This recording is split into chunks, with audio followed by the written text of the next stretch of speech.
Good morning and welcome to Pittsburgh City Council's budget hearings. We are reconvening this morning, Tuesday, November 22nd. My name is Deborah Gross. I am the councilwoman for City Council District 7 and the chair of Intergovernmental Affairs.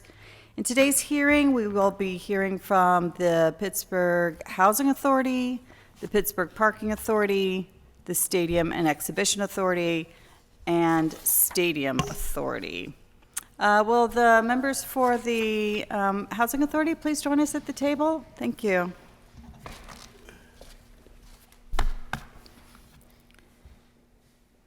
Should have had you come on up when we were waiting for the camera. I apologize.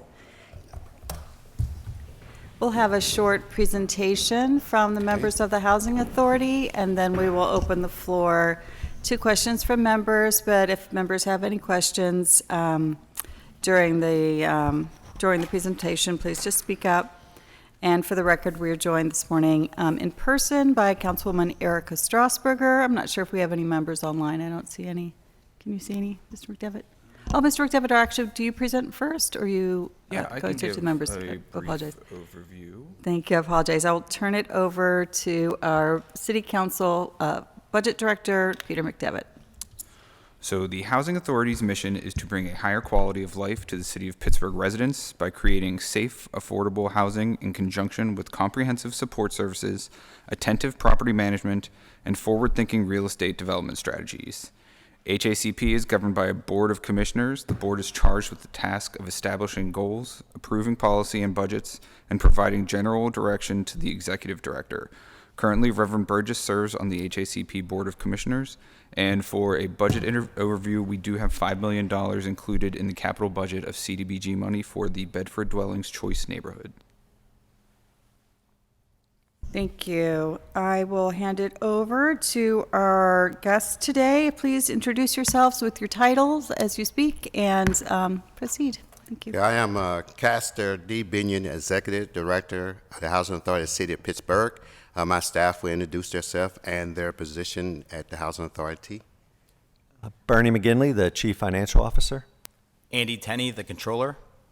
Hi, I'm Darnell Parker, the Budget Manager. As you know, the Housing Authority received majority of its money from Department HUD. Our budget for 2023 is $195,355, $508. Total budget expense is $195,355, $508. So our budget is balanced. We are using capital funds of $31 million, MTW funds, and $20,000 capital funds for Choice Neighborhood. Choice Neighborhood is an application that we are putting in to replace Bedford development that's located on the hill. If we're successful with this application, we will receive $50 million from HUD. We will transform the hill, and it will generate about $400 million worth of activities. Our Housing Choice Voucher Program consisted of 577 vouchers. Low-income housing budget have 2,147. Low-income available units is 2361. Let's get to the total. The total LIPH, which is low-income public housing, affordable housing, and mixed finance budget stands at 3,163 units. So if we continue during the year, we use different products to approve or increase affordable housing in the City of Pittsburgh. We work with developers in applying for 9% tax credits. I believe this year the City of Pittsburgh received 6 9% tax credits, and the Housing Authority was part of 3 of those that received the award from PHFA. We continue to work with our Housing Choice Voucher Program. As we know, the city is going through a process of homelessness, and we are working with partners with Allegheny County and other partners and foundations to improve that situation the best that we can. We also work with the mayor and Allegheny County as far as trying to come up with some significant strategies to abate some of the homelessness in the city of Pittsburgh and Allegheny County. Are there any questions at this time?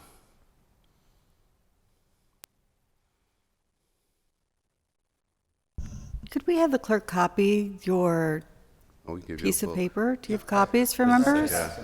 Yeah, that would be helpful. Yeah. That'd be helpful. I appreciate that. You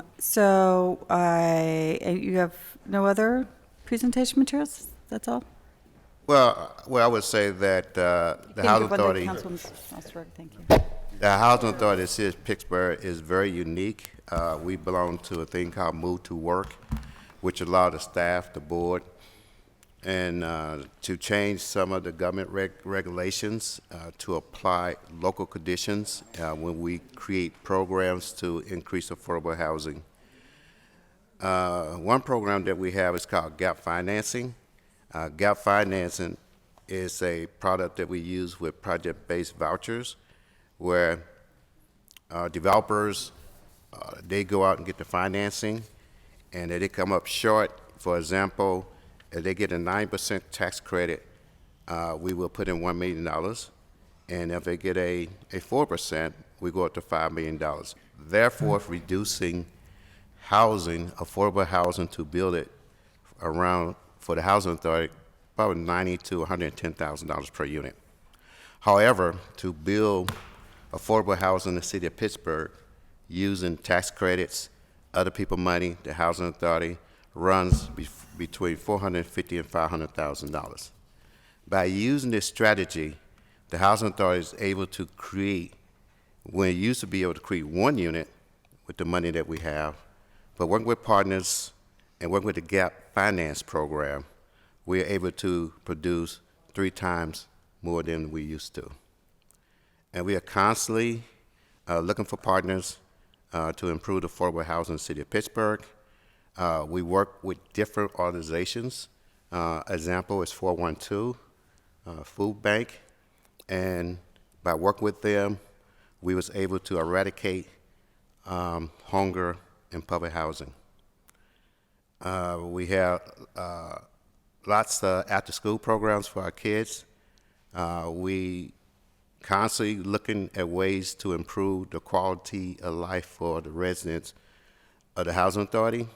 We just recently gave out 23 scholarships at $5,000 apiece for 23 students for 4 years. We continue to have self-sufficiency programs. We have lots of classes. We work with CVS with a program that is located on the Hill, which train technicians to work in CVS. I think we have about 4 classes who have graduated.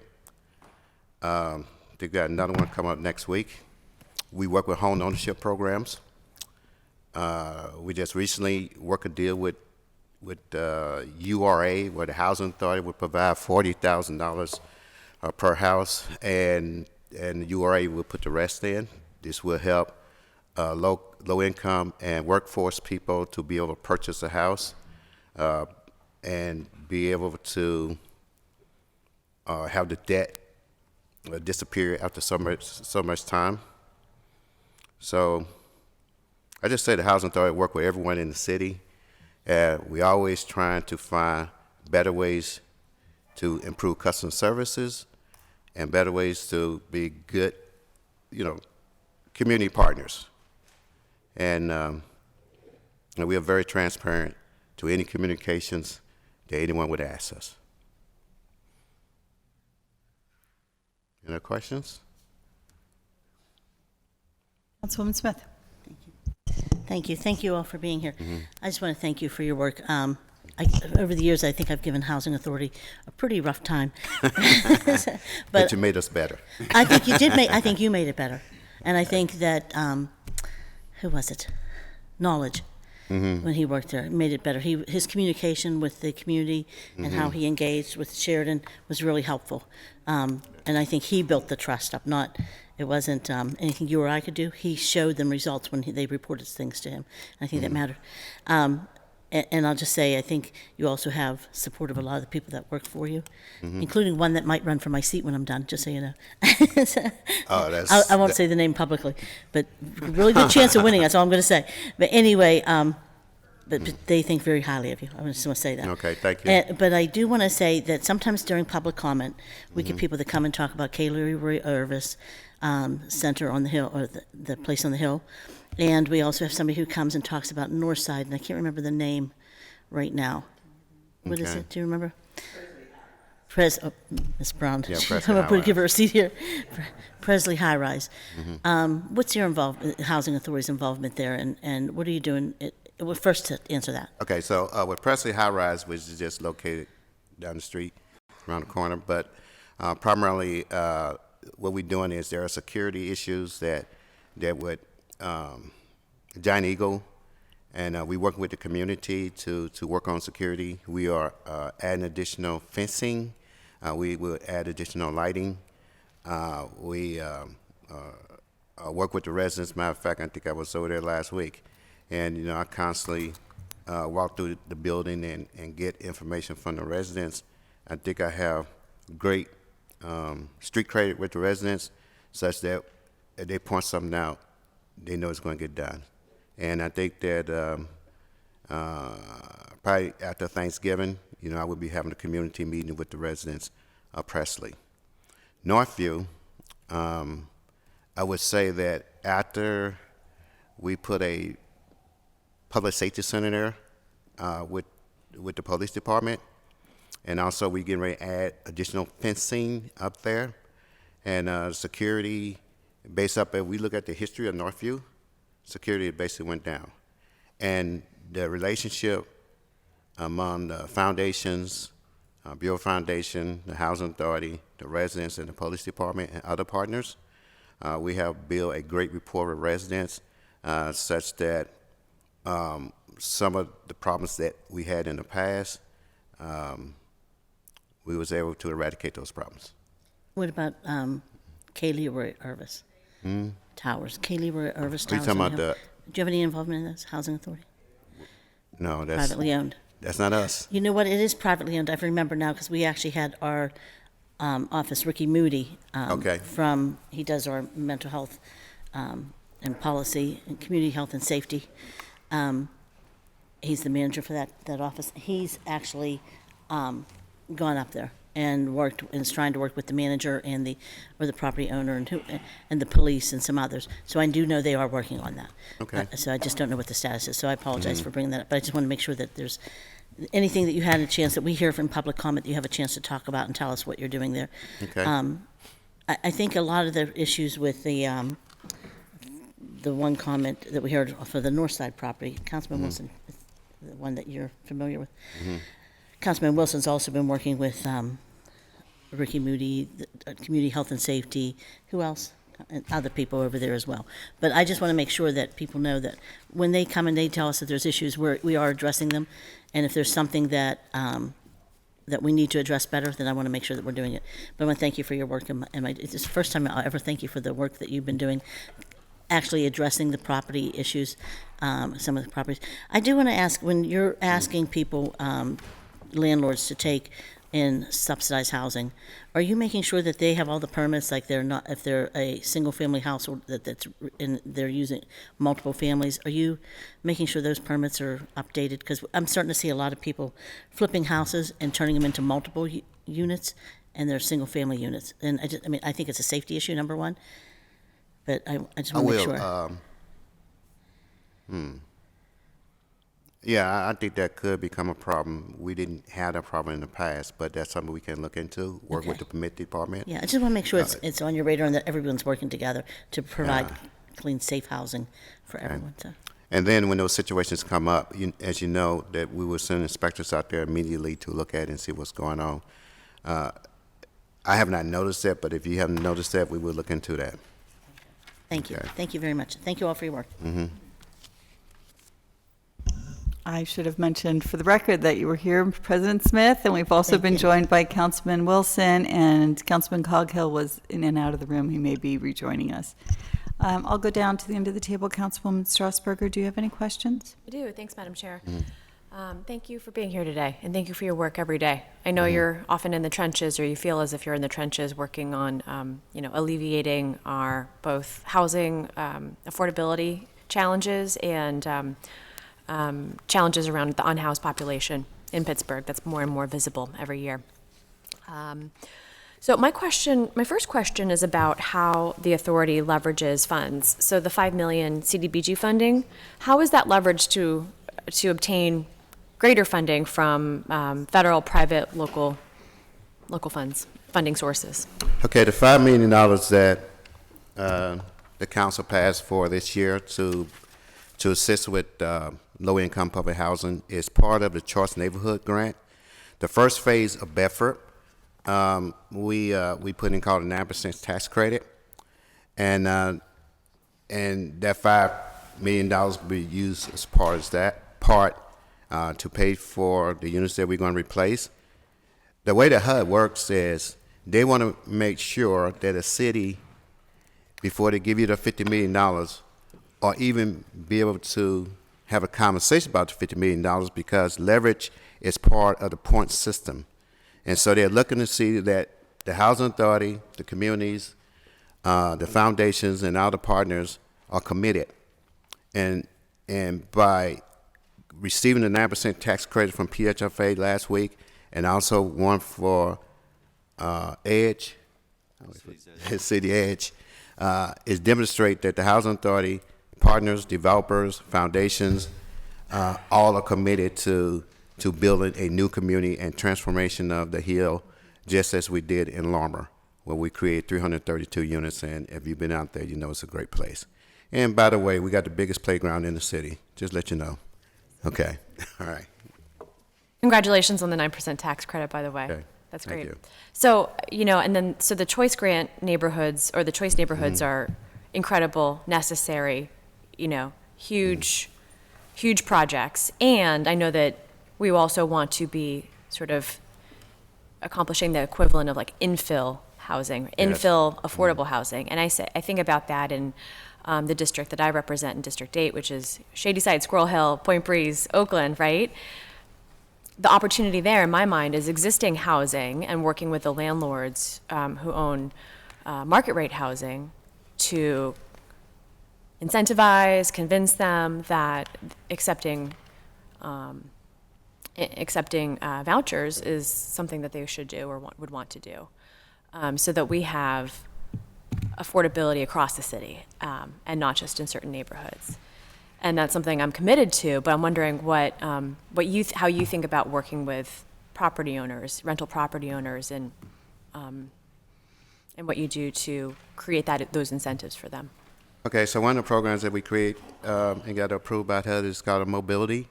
And basically what we did was, instead of having the flat line traditional payment standards that most housing authorities and cities would have, what we did something like mobility, based up on different parts of the city. Our payment standards are higher. And then also for any new house that's put on the program, we give the landlord $1,000.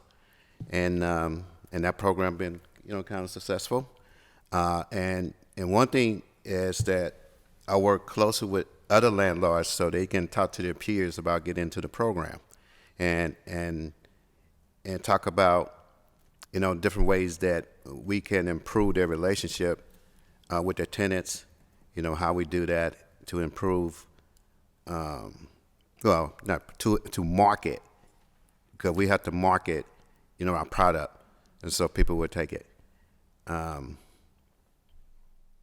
mobility program,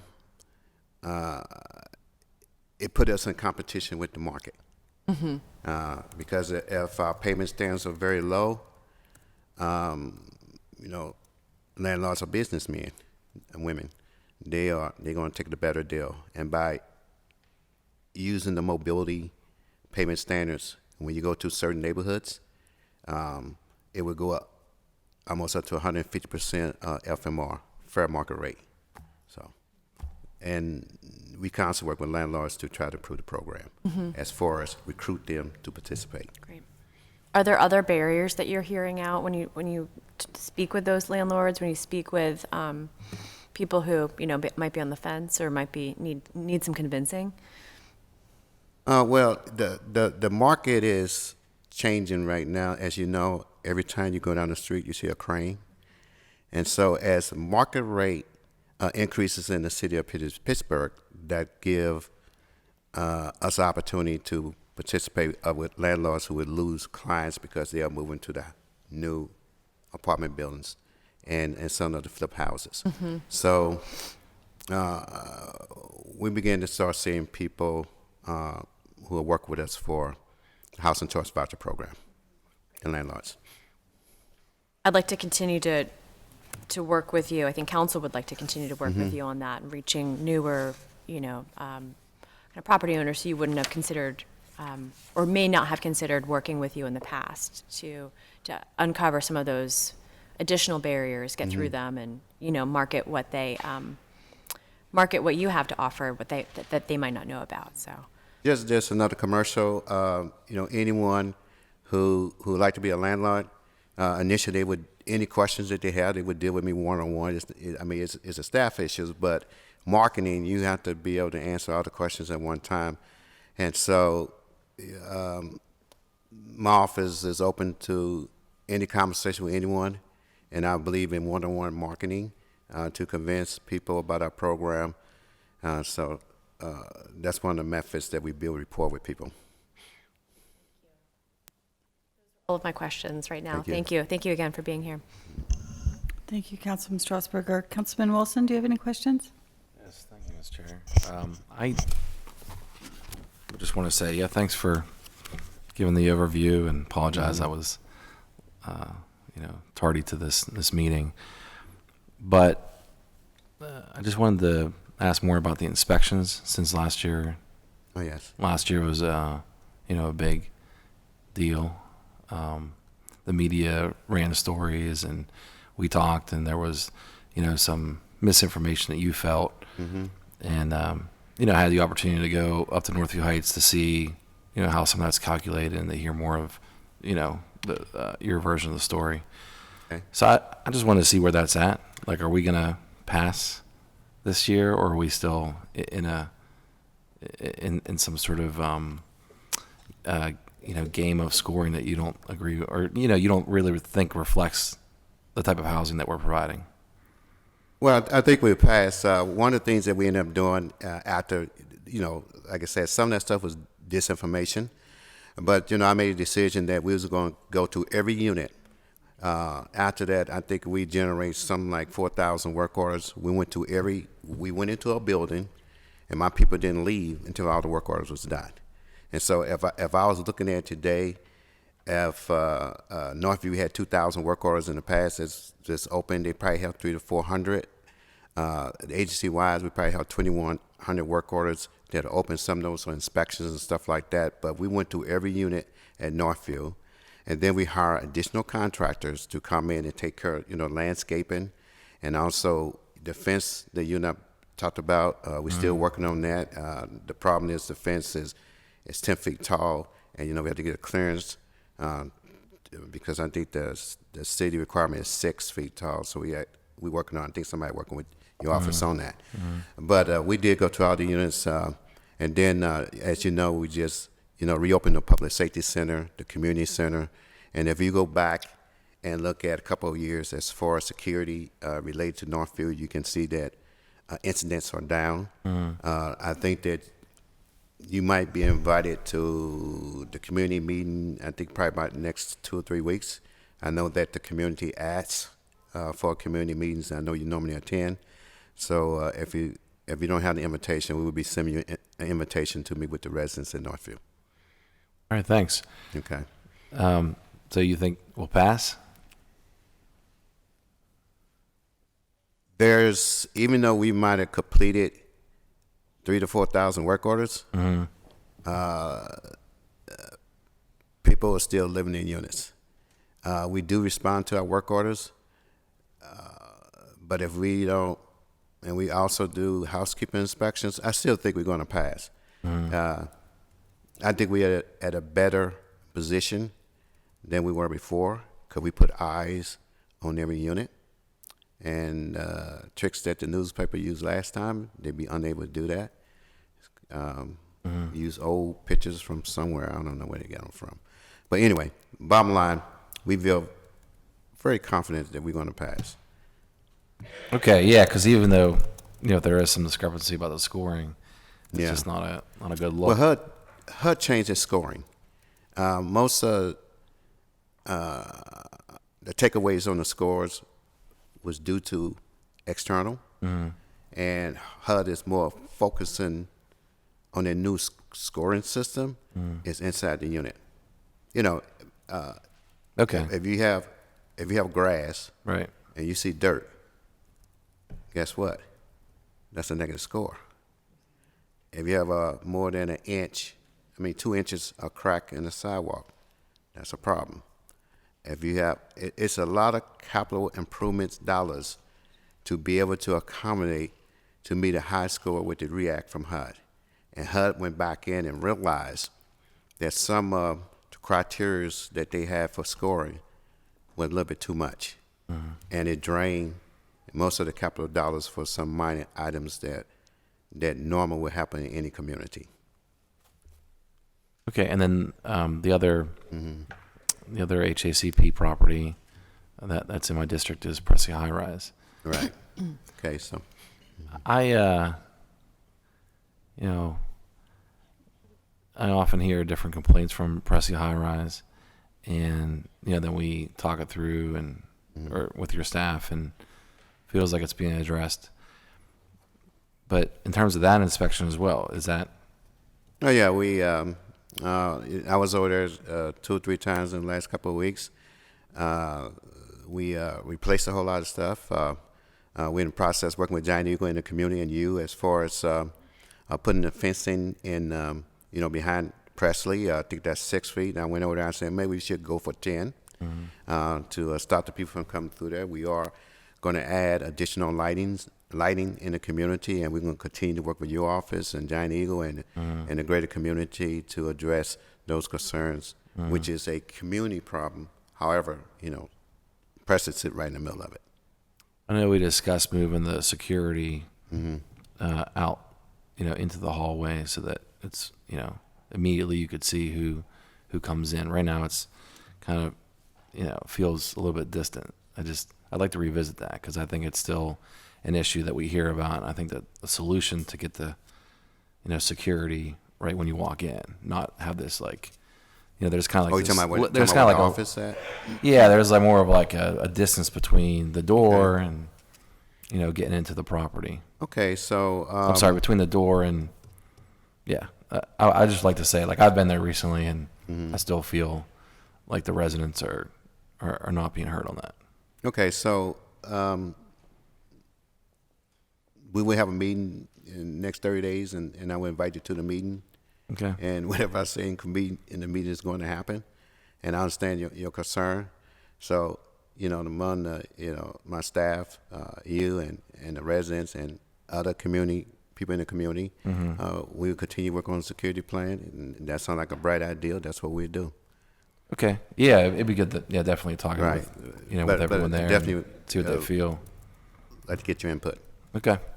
The only other property that I want to talk about was one that I wanted to congratulate you on and thank you for all your work, which is the Choice Neighborhoods planning that happened in Fineview recently. So appreciate all the work you put in there and making sure that we're moving that ball down the line. Well, I have to give credit to the community. Joy and her crew, they are very committed. They work very hard. I mean, it's kind of like when we got awarded this application, I think we had about 2 weeks. And, since we had a reputation in the city of Pittsburgh, we are known in Washington, D.C. for choice neighborhood. We put together pretty good applications, and they got awarded. So, city of Pittsburgh, we got Larmer implementation grant, and then Bedford received a grant. So we thought, they're gonna, guess what? They gave us one for Fineview. Those residents are very anxious, and they put in a whole lot of volunteer time, and also the residents of Allegheny, and I know you've been to some of those meetings. Everybody is chipping in, and I can't wait for the day that well, first we have a shovel in our hand, and then second we have a pair of scissors. So waiting for that day. All right. Yeah, I think it's been a great process to be a part of. So, all right, thanks for that. No further questions. I think Councilwoman Smith wants to follow up. Thank you. No. Okay, just briefly, did someone take Knowledge's place? Did you have someone else in that? We are still looking for someone, and it's. I'll find you someone.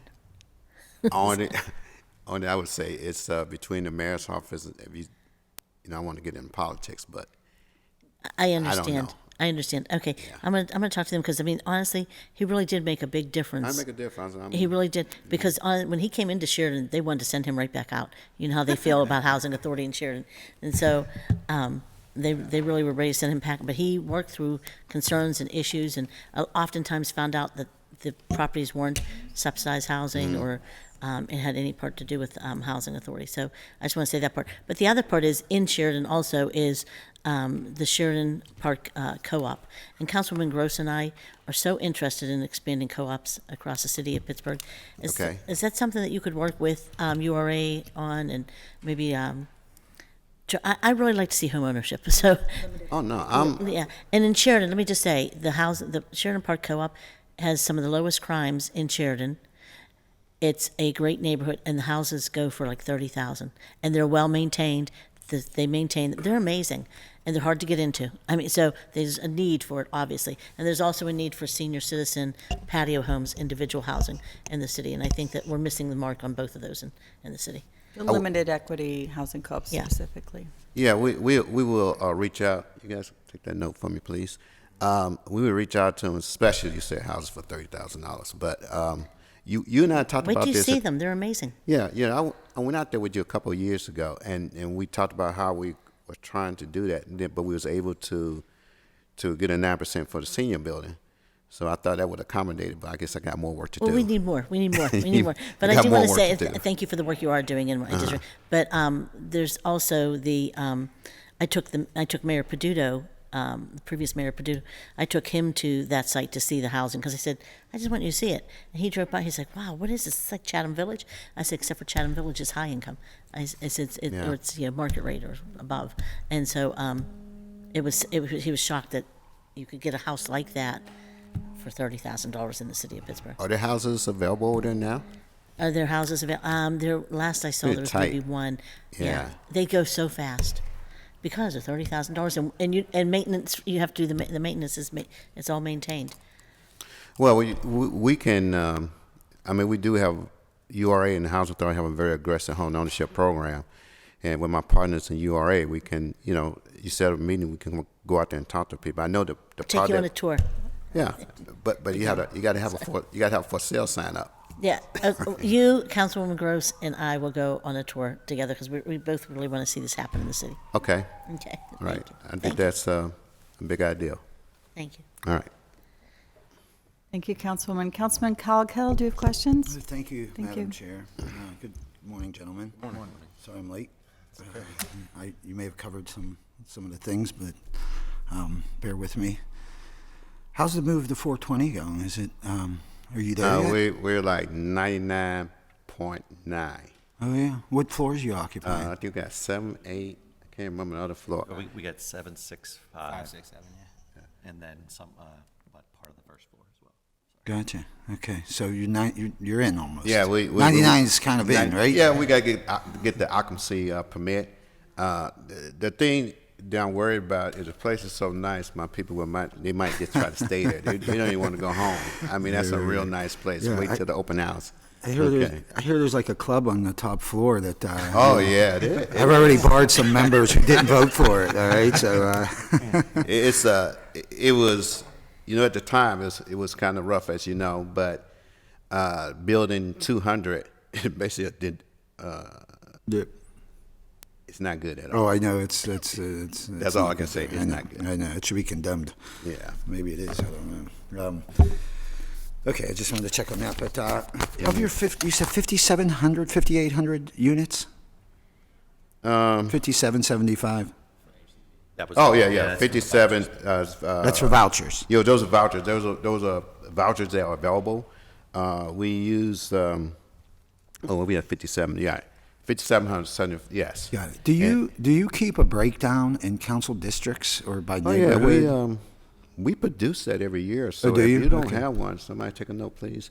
And Yeah. we'll send out to our council people. It's a map. Yes. And it break down in our council. It might be some rollover in some places, but in reality, it's a very comprehensive map Got that it. I produce every year. Got it. Okay. Councilwoman or our president, Teresa Kill Smith, has designated myself, Councilwoman Gross, Councilman Wilson, and Councilwoman Strasburger to a homeless committee. Okay, you know of our homeless Right. problem, obviously. We're grappling with different ways, things, suggestions.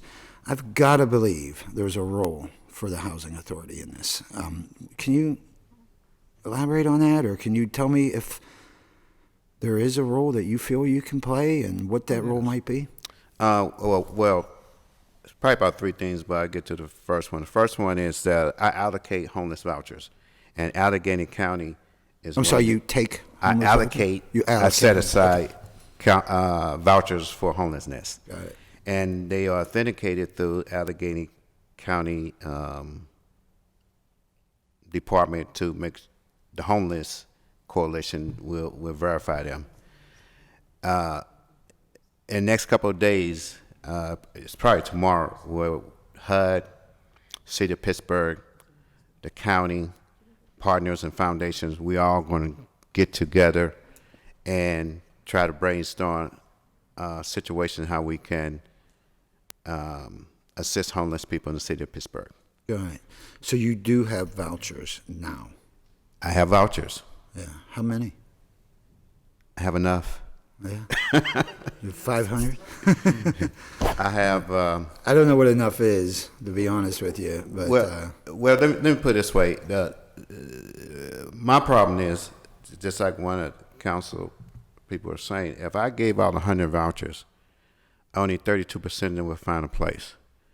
And so marketing with landlords and foundations and partners to provide the housing, I mean, that's the key thing. I have the vouchers. And I believe that the county will work with homeless people to get them the necessary paperwork, even though it might look easy. But at the same time, we are working with the federal government, and the federal government requires, because of federal dollars, different types of documentation that homeless people do not have, and they have to work to get them. We like birth certificates, Social Security cards, school records, all kind of stuff. It's lots of paperwork. So our partners with the county, the people who wanted to get vouchers and housing, they would work with them to find a way that we can streamline how you can get Social Security cards and all the necessary documents that the federal government requires you to have to receive subsidy from the federal government. so what I'm hearing from you is you have the vouchers. Yes. It's hard to place them because they don't have the documents required by the federal Correct. government. Is that right? Right. Have we placed anybody? Well, we can, let me put it this way. The Housing Authority and our partners, we are very creative. If the resources are available, we can make it happen. And we have demonstrated that time and time again. The homeless situation is a little bit more complex because some of the people, because of mental health, and some of the people, they don't want to go inside a building. And we have experiences where people, we get housing for them, they stay for about 3 or 4 days, they sleep on the floor, and then they leave.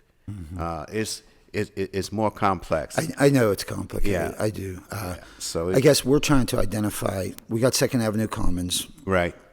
almost full fully open, not quite, but we're getting there. We're waiting on our PLI, but Okay. that's another story. But so, when we're talking real more transitional housing. Second Avenue Commons is great. We can get people off the streets, from under the bridges, and place them. We hope they're in a nice, safe, warm spot.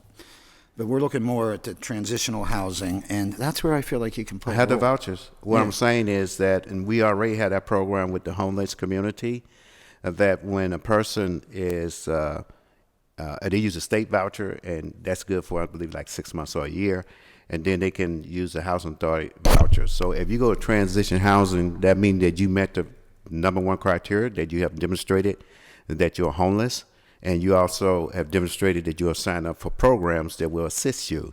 And when you meet those requirements, the housing authority work with allocate there's housing authority vouchers, but we would issue a voucher to you. And I think I've been doing this for maybe 10 years or whatever, but I believe that we can make a difference when all us, that's the Housing Authority of Allegheny, the City Housing Authority, and all our partners in the area, working with foundation and mental institutions, and that's what we're trying to do, put everybody in the same room and come up with solutions. Now, everybody would have a part, like the mental health community, they would work with them to help to get the documents. I would provide the vouchers, and then there's some wraparound services. Foundation would jump in with money and stuff. So, like I say, it's a complicated process, but we, the city of Pittsburgh, we have worked with complicated things in the past, and I think that it's going to be a slow process, but I think at the end of the day, we're going to make an impact. Okay, that's good to hear. But as of today, we haven't placed anybody. We probably have. I haven't looked at it. What I'm saying is, as far as the community that's out there in tents, some are near where I live at too. So, I don't Maybe know you if won't we know made- that. Maybe you don't know if you have placed people. Is No, that I don't know. I possible, just know I right? use the homeless vouchers, but I have not identified are they the people on the street or someone who just homeless. Got it, right. Right. I haven't. Got it. But we might, when we got these partners, we probably start picking up that data, because the homeless community, as far as the counselors who go out there, they know those people on the streets very well. Right. And then because they already established that rapport, and then we can start collecting data. And federal government just gave me additional vouchers to accommodate homeless people too. Okay, that's good to hear that you have the vouchers, first of all, to get through the federal government and making sure they have all the necessary documents. That's another story, but it's kind of all hands on deck here, and that's where I see the Housing Authority, with the vouchers that you have playing a big role in this, we hope, in the future. So that's it for me. All right, thank you. Councilman Wilson's following up. I might open the floor if members are comfortable, following with each other. That's fine by me. I just want to revisit another concern that keeps coming up at Prescott High Rise, and it's whenever the power is out. I can't remember what the answer was, but is there a generator?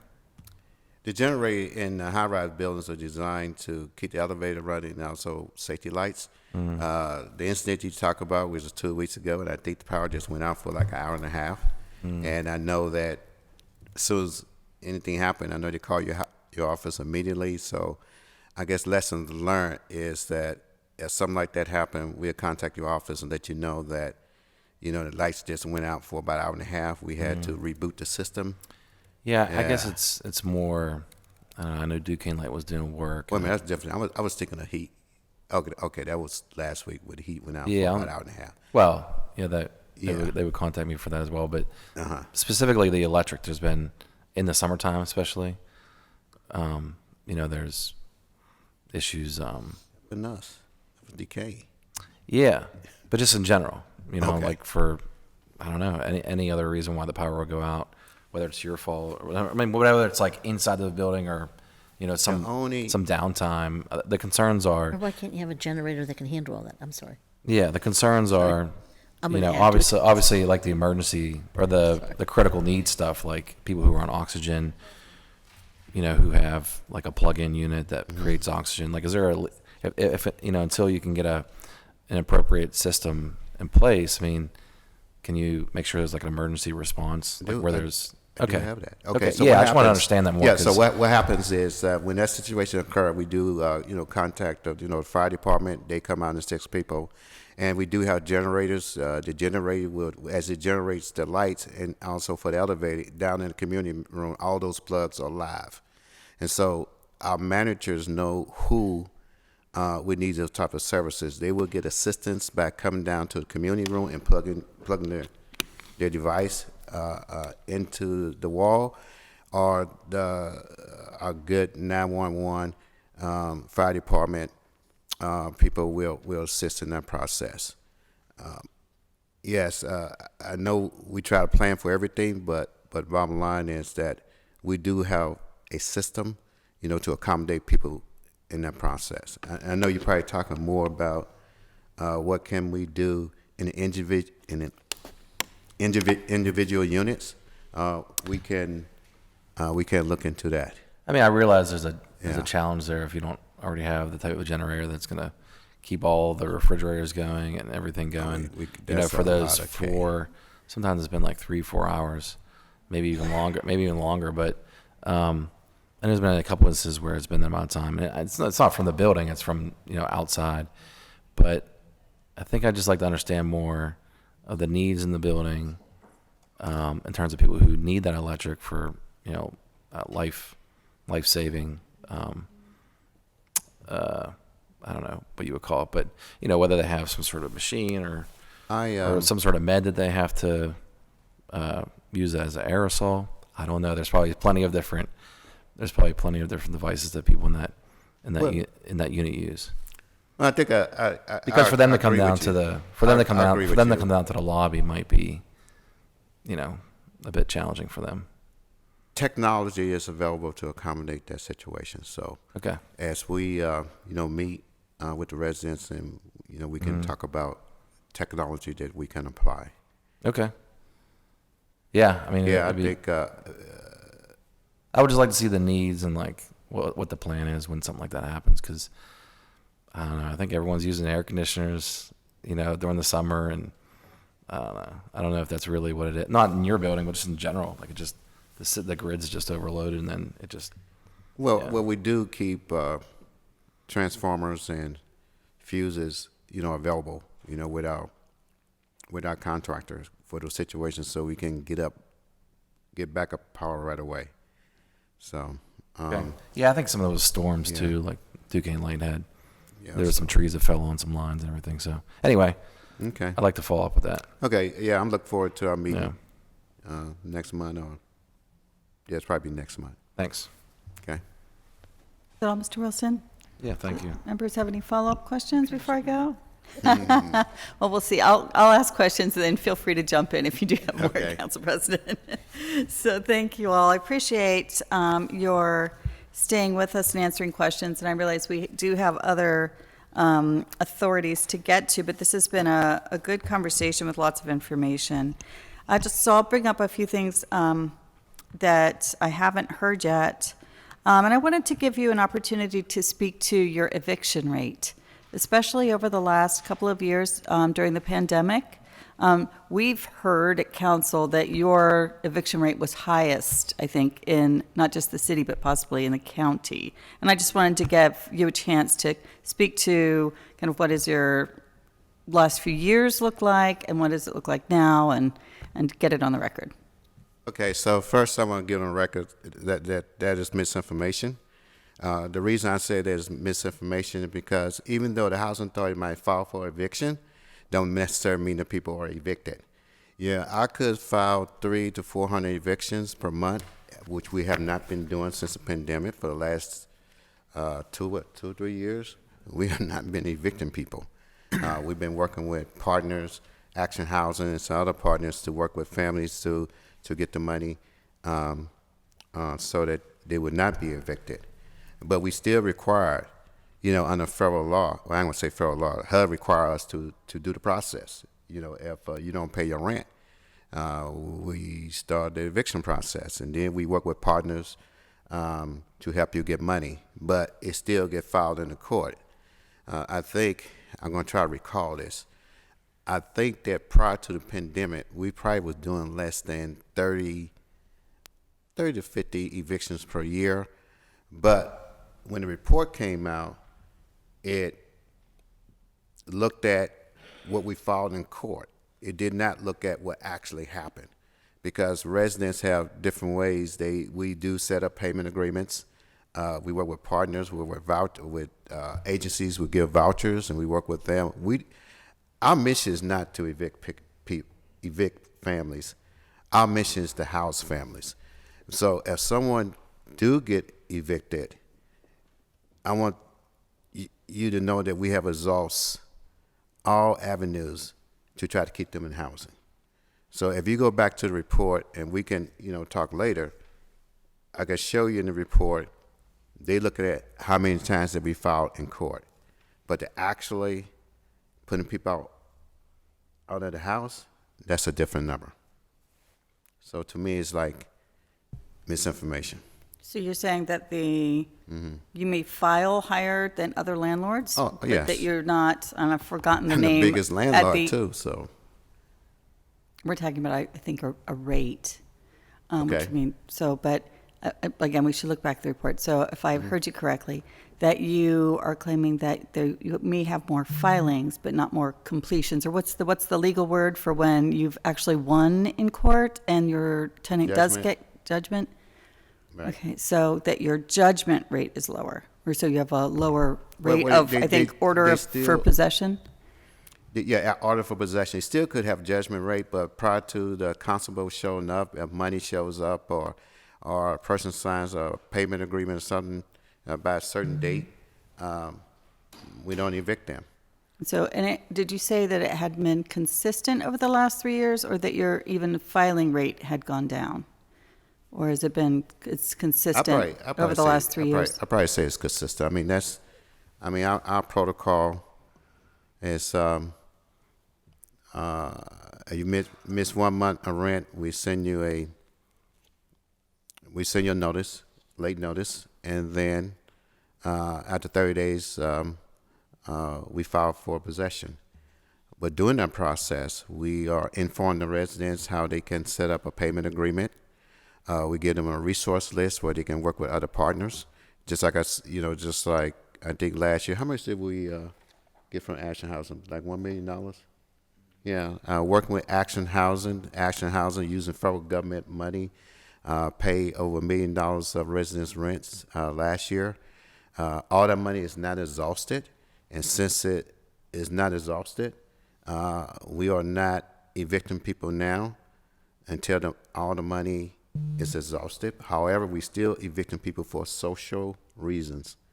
Now, if you have social reasons, we're going to evict you, but as it's financial, we're not going to evict you.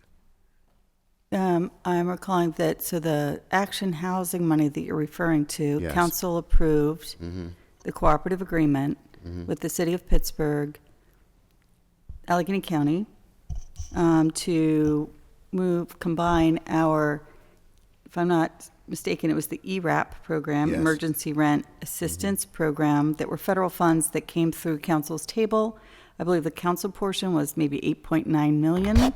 And it was combined with the county's pot, which I recall added up to 27 million total, or was it the county section that was 27? I can't remember. I can't remember. I know that they exhaust that, and we're using a different source now. It took a long time, but eventually. So the ERAP was exhausted, Yes, I believe so.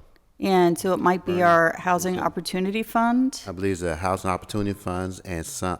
I believe it's some state money that is still out there. Some state money, but it's in the same cooperative agreement, yeah, so we it's can same follow up, maybe our partners. budget director can follow Right. up with us, because I am curious about that. So of the 8.9 million that council put into the emergency rent assistance program for citywide landlord rent relief, $1 million has been used by the city Million, of Pittsburgh. It's over. It's over well, $1 million. well over $1 million, and counting, and you continue to use those funds Correct. to pay the rent as a landlord. You're Correct. taking those funds. Let me refresh some. I say the money was exhausted. but I'm not sure it was exhausted, at least the federal government money, or it met a deadline. It's one or the other. You know, because sometimes the government say you have to spend money by a certain amount of time.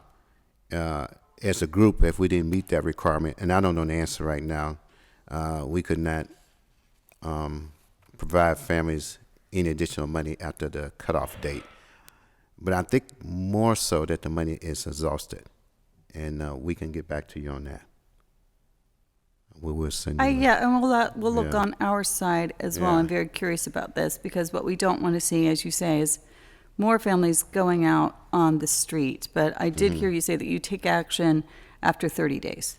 We will file for possession after 30 days, and the court system takes probably another 60 days. So Okay, I thought I heard you say another 30 days, but yeah, you're saying so- another 60 days. It'd right. be like 90 days total. correct. Okay. Another question that we've heard, new topic, so another question that people have, I think, come to public comment or talked about at council is that there is,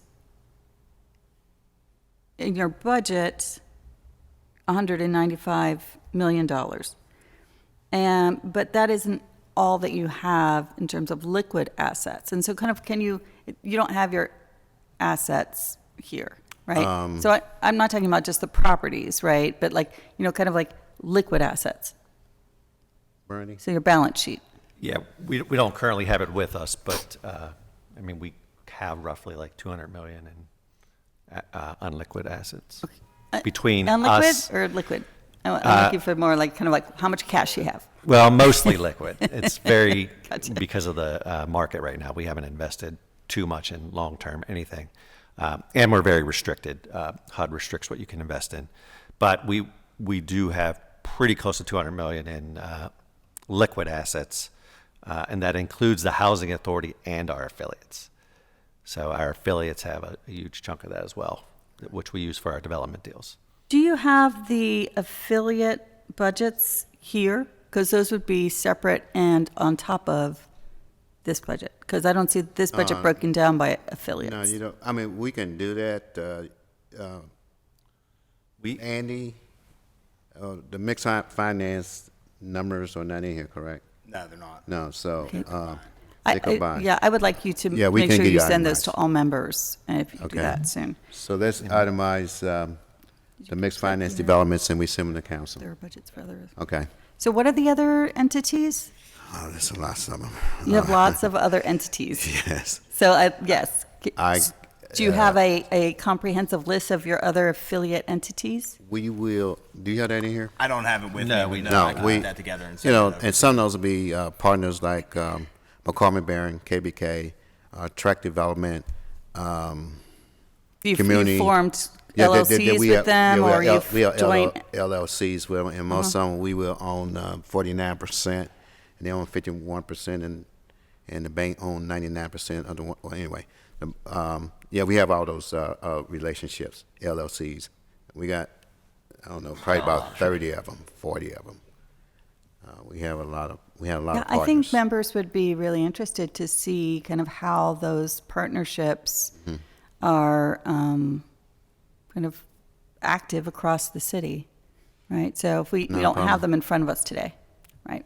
Yes, but we will provide it to you. That would be excellent. And so that kind of speaks to my next question, which is that, so of the kind of assets, you have your budget here, and then you've got additional assets that aren't part of your annual budget. Is that the kind of conversation usually goes, well, the housing authority is only doing private partnership construction, and the housing authority is only doing, not doing any construction unless it's the 9% LITEX, which we know the state only gives us a handful of the city each year. I think last year you said you had 2. Yeah, we had Two. 3. But we are doing something different. Well, You- let me finish my question. Okay. And so then the narrative goes, the Housing Authority is not building its own housing. It's not building housing that it owns 100% of. It is waiting until it can find a partnership. It's waiting for this very limited couple of 9% LIHTC deals. But then also there's like the choice awards, which again are or nationally competitive awards. And we've got, been lucky to get them. Mm-hmm. But aside from those, you're not just building housing. No, I would say yes, then I say no. What I'm doing now is because what is happening in most of the cities, or the major cities, you have these investors. They are going into communities and they are buying up all the land. They are buying up all the housing. They care less if anyone is staying in those houses or not because it's a balance sheet. So when we realized that was going on, the housing authority started buying properties. We will start buying apartment buildings and all kind of stuff because we are competing against gentrification. And so far we have purchased 12, and the way it's set up, I have certain monies that I can purchase these without having HUD approval initially, because waiting on HUD, I would miss the opportunity. When that for sale sign go up, we have to seize the moment. And that money consists of about $3.5 million. We have spent, how much is that so far? About 2.5?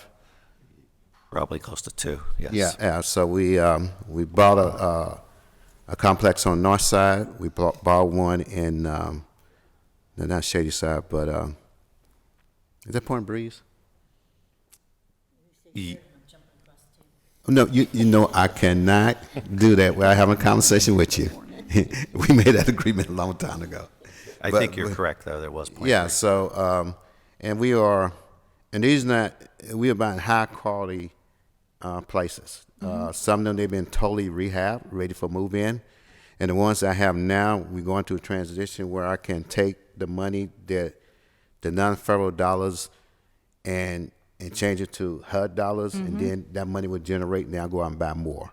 But right now, in this gentrification war, in my toolbox, I'm going to start buying and building houses. Then the home ownership program with URA and the Housing Authority, where the Housing Authority put in $40,000 and URA put in, I think they put in number 60, but about $90,000. So people who at 80% of median income, we have opportunity to purchase homes, and we believe that the market is price start going down. I hope that the market go down, so the people can with 38% of their income, they will be able to purchase homes. But we just recently moved that 38%, the Housing Authority and the URA, to 42% of your income to be able to purchase a home, because the market is kind of crazy right now. It is, and that would be, of course, from members, the part of the American Rescue Plan package that we sent to the URA and we approved in July. Right. Had the OWN, the OWN program, funding in it. So I'm glad to hear that you're purchasing basically multi-units as well. Correct. And so again, I know you don't have it here today, but I think it would be interesting to members to see how many units that you have under your ownership and control, right? Whether it's from the affiliates. I think you have here, but it's hard to see them over time, right? So if because of the gentrification wars that you speak of, and I think that's a very catchy phrase and apt. It's apt. It Right. really is describing that this is a bit of a battle, against the Correct. private equity, that it is radically different than what we were experiencing 20 years ago, right? Maybe even 10 years ago. Because this internationalization and certainly nationalization of capital, just kind of like being able to kind of remotely go into any market and look for assets to buy. So it says you've got low-income housing budgeted occupied units, 2,147. Low-income housing budgeted available units, 2,361. Those are empty units? Yeah, some of the houses are empty. One is just like North Side, the councilman was talking about. We put in a choice neighborhood. HUD, some of the units are staying vacant because we anticipate some things that we're going to be doing. Just like Manchester right now, we have a deal called RAD. It's one of her fancy words to do rehab. And some of those units are vacant until we start the process. Let me see. Manchester, I think it's going to close next quarter. We're trying to close by December. We also have Northview. The housing authority is building a new high-rise at Northview, and the old one, we're going to demolish the old one, but in the meanwhile, as it decrease residents, those units stay vacant until we make the transfer. So help us understand why, with your conversation with Councilman Coghill, if we have the 500 people who are unhoused and on the streets right now that are waiting and they've been waiting, a long time on Allegheny Link for available housing, and I think in your discussion with Councilman Coghill, you said, well, we give them vouchers, but it's very hard for them to find apartments with those vouchers. Right. But if we have 500 unhoused people and you have 2,000 open available units, what's the problem here? If I could just clarify, the available units and the occupied units, the difference is the amount of vacants, not 2,361 vacants. In case I don't okay, know. so it's 2,361 minus 2,147. So you have approximately 220, maybe 215. Yes, we have units. 200 something units that we're in the process of turning those units now, and we bring on, which is not a good number for me anyway. We bring on about 20. It's kind of like if we move in 25, 24 will move out. So my net gain every month is less than 5 or 6, but we're trying to improve the management of that. And some of the complexity come in because we are working remotely in different places, and we are not open to the public for processing, and most of the stuff is done online, but we're going to be changing that pretty soon. Yes, I will admit that is a problem that we are working on. Okay, so you said you're 99% close to getting an occupancy permit for your floors and suites in the 412 Boulevard of the Allies building, but you've not been in it, and you've been paying money for the bonds to the city for 4 years? Has it been 4 years? Fully paid it off. You can't put me in Oh, there. you're fully paid off. So, We paid off. and you haven't been in the building. No, the building, it had to be built out. It was a white box. And so we have put everything in the building, got all the furniture, we got everything in there. We have about 4 more things to do as far as taking over the building. I think we were PPI. We were waiting on. Well, we got to get the permit, and there were some things that we have to do. I think one is put in an emergency safety door, and I think we're in the process. I think about 4 things on the list. So I do anticipate we will be moving in pretty soon. And then you would be able and available in person for people to help them through their application processes and being able to. Yes. You anticipate a higher placement rate when you get it in the new building. I would say yes. I anticipate a higher placement rate anyway. I mean, that's our mission, so I got to continue to make that number better. And going back to the units, you have like the current number of units here. If you're adding units by purchasing, I think council would like to see that too, like a kind of over time. Have you really, have you, are there fewer units in the Housing Authority portfolio or more units available in the Housing Authority portfolio over the last 5 years that we've had increasing housing valuation pressure in the city, increasing rents, increasing affordability costs? You don't have to respond, but I think you should get us that information. Oh, okay. I appreciate that. And then just to clarify also on follow-up, Councilwoman Smith and I are very eager to pursue the limited equity housing co-ops. Okay. Those are especially conducive to the retrofitting of existing multi-units. So if you are looking to acquire multi-units in the city, those are a perfect conversion opportunity, right? Or any kind of tenant right to purchase that you might have, right? So converting a building or populating a building that you've just acquired for tenant purchase is a perfect opportunity there. So again, a limited equity housing co-op allows people to buy in at a very low rate because they're just buying in shares. And then there's just like you're used to seeing, like you do for 15 years or 30 years with your light tech deals, there's a restrictive deed to keep it affordable in perpetuity, right? So instead of just being 15, 20 years, you have a restrictive deed. So it's a kind of a combination between a housing land trust, because you keep ground control and you've got the restriction on the deed. The lease, right? And then the tenants in the building have housing security while they're achieving their equity in the amount of shares that they have in the building. So they get to buy in lower, but they're increasing their ownership gradually as the rent goes towards their shares that they own. I'm interested And in that ownership. conversation because I think I have some things in my toolbox that Great. can accommodate what you're talking about. That's great. I'm thinking about it right now. That's great. That's Okay. great. It'll be a fun conversation. Okay. Lastly, I have an email from our city council solicitor, and so we're officially hereby requesting from you your salary and personnel charts that I believe we haven't had on record, and those are to be submitted Sent that every last year. 6 months. Oh, every 6 months. I remember seeing it last All year. the names, Or here it is. upon request.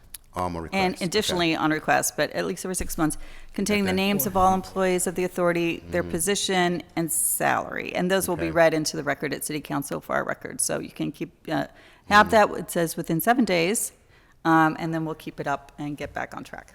Can I just clarify too that that's for all authorities, that they're supposed to submit them every 6 months or upon request? So it may be more than 6 months, but at least every 6 months. I believe in the past, it was based on a salary, what the salary for the personnel, or that's all personnel, all the way down to the plumber? Yes, by Okay. name Okay. and position Okay. and salary. All right, we get that over here right away. Appreciate that. Is there anything else from members? Would you like a short recess before we have the parking authority, or do we want to just We'll go give right? them a Everybody second wants to go right through. So if you wouldn't mind, we'll just let you say thank you and have a wonderful rest of your day. And we'll ask the parking authority members to come forward. Thank Thank you. you. Thank you, Director. Thank you all. Thank you, guys. Happy Thanksgiving. Thanks. All right, thank you, guys. All right,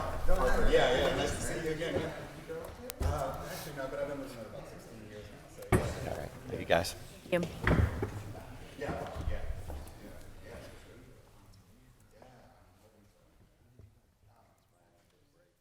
Yeah.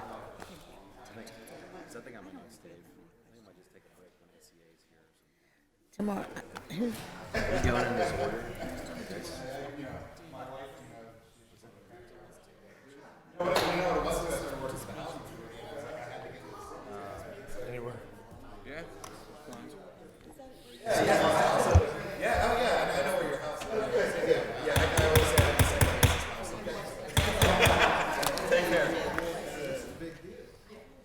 Just trying to get some order in the chambers so we can.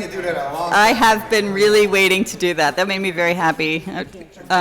So we are welcoming to the table the Pittsburgh Parking Authority, and I will again hand it over to our City Council Budget Director, Peter McDevitt, and then we'll hear from Mr. Honorato. Okay. The mission of the Public Parking Authority of Pittsburgh is to provide and maintain affordable, safe, and clean public parking throughout the city of Pittsburgh, to uniformly enforce parking ordinances and laws in the city of Pittsburgh and the Commonwealth of Pennsylvania, and the collections thereof, to advance the economic growth, progress of the region, and to do so with the utmost commitment to customer service. The Parking Authority is responsible for, and if I get any of this wrong, feel free to correct me. The Parking Authority is responsible for 11 parking garages, 34 off-street lots, 1 attended parking plaza, the Mon Wharf, over 9,000 on-street metered parking spaces, and 33 residential parking program districts, and also oversees the operations of the Pittsburgh Parking Court. And Councilman Wilson is the council's representative of the Pittsburgh Parking Authority Board. The operating budget, and I should note that this is for all parking taxes, not just what we receive from the Pittsburgh Parking Authority, is $52,570,685. Meter revenue is about $9.5 million. Parking authority tickets, 7.3 million, and Mon Wharf parking, 86,917. I know you have slightly different figures for 2023, but about 18 million of that total 52.5 million comes from the Pittsburgh Parking Authority. And overall, $27,752,000 of parking tax is allocated towards the pension for the city. Thank you. Mr. Honorato, will you introduce yourself for us and make your presentation? Thank you. I'm Dave Honorato, Executive Director of the Pittsburgh Parking Authority. Thanks, Peter. Before I add a little bit to what you just mentioned, I'd first like to thank my staff for their dedicated and professional work throughout the year to ensure that ensure the authority accomplish its goals and missions for the year. I just note, too, the authority is governed by a 5-member board of directors appointed by the mayor. The authority has continually been a leader in the parking industry over its history and has been recognized for its achievements and innovations as evidenced by the following. First, we were the first U.S. city to implement pay-by-play technology, ranked as a top 10 city for parking innovations through the industry survey, implemented a pay-by-phone Go Mobile Pittsburgh payment in 2015, and since then, about 2 years ago, we added 3 additional mobile payments to give our customer choices. We were awarded a Parking Organization of the Year. We're accredited parking organization established by the International Parking Mobility Institute with distinction because we have our garages in there. And with that, I just touch upon a couple numbers that Peter addressed already. We just recently passed our 23 budget. Our total operating budget for the year 2023 is $41 million.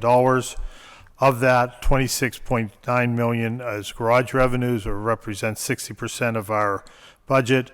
We also have $14.8 million in meter revenues, and that's 36% of our budgets. Those 2 line items in itself represents just shy of 97% of our revenues. Our operating expenses for 23 are $28.5 million, with payroll, benefits, parking taxes, and security being the top 3 line items, representing 66% of the expenses. We also presented a capital budget for 2023 of $7.3 million, with the majority of that money for 3 major repairs: for garage structural repairs, garage revenue control equipment in our facilities, and HVAC electrical plumbing repairs in our garage facilities. Along with our operating and general fund budget and trust budget, we also create a parking court budget annually. And with that, we have a 2023 parking court budget of $8.2 million. And if you combine the two budgets together for 23, the authority has $49.2 million of annual budgets. We're projected to give the city $18.2 million this year on the line items based on the co-op agreement we signed and amended in 2019, I believe. Last year. In 2020. Thank you. And I would just note the numbers that Peter, we have in our 23 budget. The authority's parking tax to the city is $6.9 million. City's share of meter revenue will be $5.1 million. Ticket revenue, parking court is $5.1 million, and the city's share of wharf money is $106,000. Oh, is that all you've got? Yes. Okay. Thank you. I'll defer to Councilman Wilson being on the board. Councilman, do you have questions first? Okay. I have a question. Councilwoman Smith. Thank you. Thank you, Councilman Wilson, for your service on the board. And thank you, Director. I think you're one of the most respected directors we have. So thank you very much for your work. And for the work that you do for the pension. So thank you very much. But I do have a few questions. I just want to first ask, last I spoke to the mayor's office, Parking Authority was working on the Old Stone Tavern in the West End, trying to find additional parking. So I'd like some kind of update from that. I don't know if you're aware, but that's what I was told, that they're working on adding parking because that's crucial to the development happening. Yes, we had conversations with the mayor's office on those areas down on West End, but we'll look at it, but we're limited in our capital budget right now of purchasing properties or doing expenses. We haven't fully recovered from the pandemic yet. Our garage revenues, which represents 60% of our revenues, are only about 63% system-wide, with Forbes Central Garage in Oakland throwing a little high percentage there because it's 100% full due to the universities and hospitals in that area. But the downtown garages are about probably anywhere between 58 and 60% on average full. So we anticipated to be back about 85% by now, and we haven't seen the return of workers from the outside employers yet. Well, I think that there's a lot to be said for what's happening downtown right now. I think that there's a lot of concern. People are, are wondering what's going to happen with our, businesses. I mean, you can't have all residential and nothing, no reason to come downtown. You have to have some kind of balance, I think. And I think, we'd like to see some development happen there. But I wonder what's going to happen. Are you planning on the free parking for the holidays again? No, there's no free parking for the holidays. The only thing we recommended to the board and they passed was free parking on Small Business Saturday after Thanksgiving. Okay. So I'm curious how many We businesses haven't are had free actually parking left for in the town. holidays for the last 3 or 4 years now, at least. I'm curious how many businesses are actually left downtown, small businesses too. I mean, not just large businesses, but anything. Because, I try to support what's local, but it's getting more and more challenging, downtown at least. And then the Healthy Active Living Center in Mount Washington, they've asked repeatedly for a few parking spaces for the seniors to have during the day when they have events. It's a light parking on those days anyway. The garage is almost always empty. And so they would like for some additional parking. So I'd really like for your attention. We can have a conversation with you or them. Okay, with Noreen, please. Noreen O'Malley. I would need to I'll reach out to your office for the contact. Yeah, they'll give it to you. Thank you. And the same, the maintenance of it is, you've just done some work there, but there's still some water and it's ice, and I'm afraid it's going to be a lawsuit pretty soon if somebody slides on it, because it comes right off the ramp and it turns into, there's In our garage lot facility. Top lot, yep. And then people are also asking if there's ever a chance of getting another level added to that. But it's not busy during the day. It's almost totally empty. But on the weekends at night, it's just packed. So I'm not going to put you on the spot now. No, I agree with your assessment of the area is correct. I mean, during the evenings up in Mount Washington, Shiloh Street, it's difficult to find a parking space on the street or in the lot with the businesses up there and the bars and the activity. And then I know that they sometimes send parking enforcement over to Main Street in the West End. I'm thinking, dear God, they're like struggling to have anybody come over there for the businesses over there, and we're going to have parking enforcement. I'm thinking, okay, maybe we could just slide that one a little bit. That's all.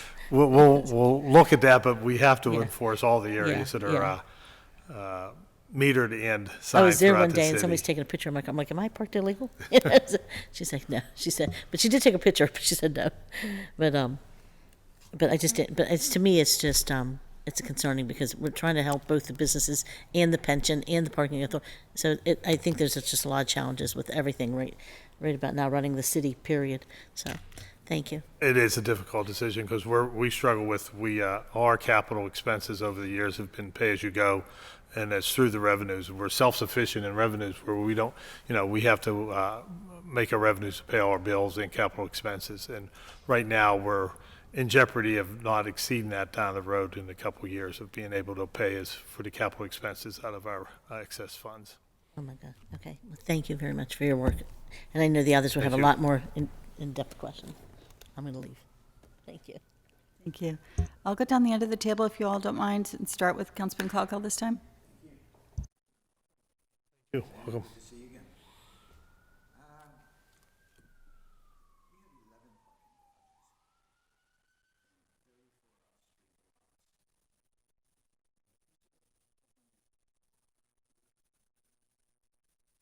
In the garage facilities. Yes.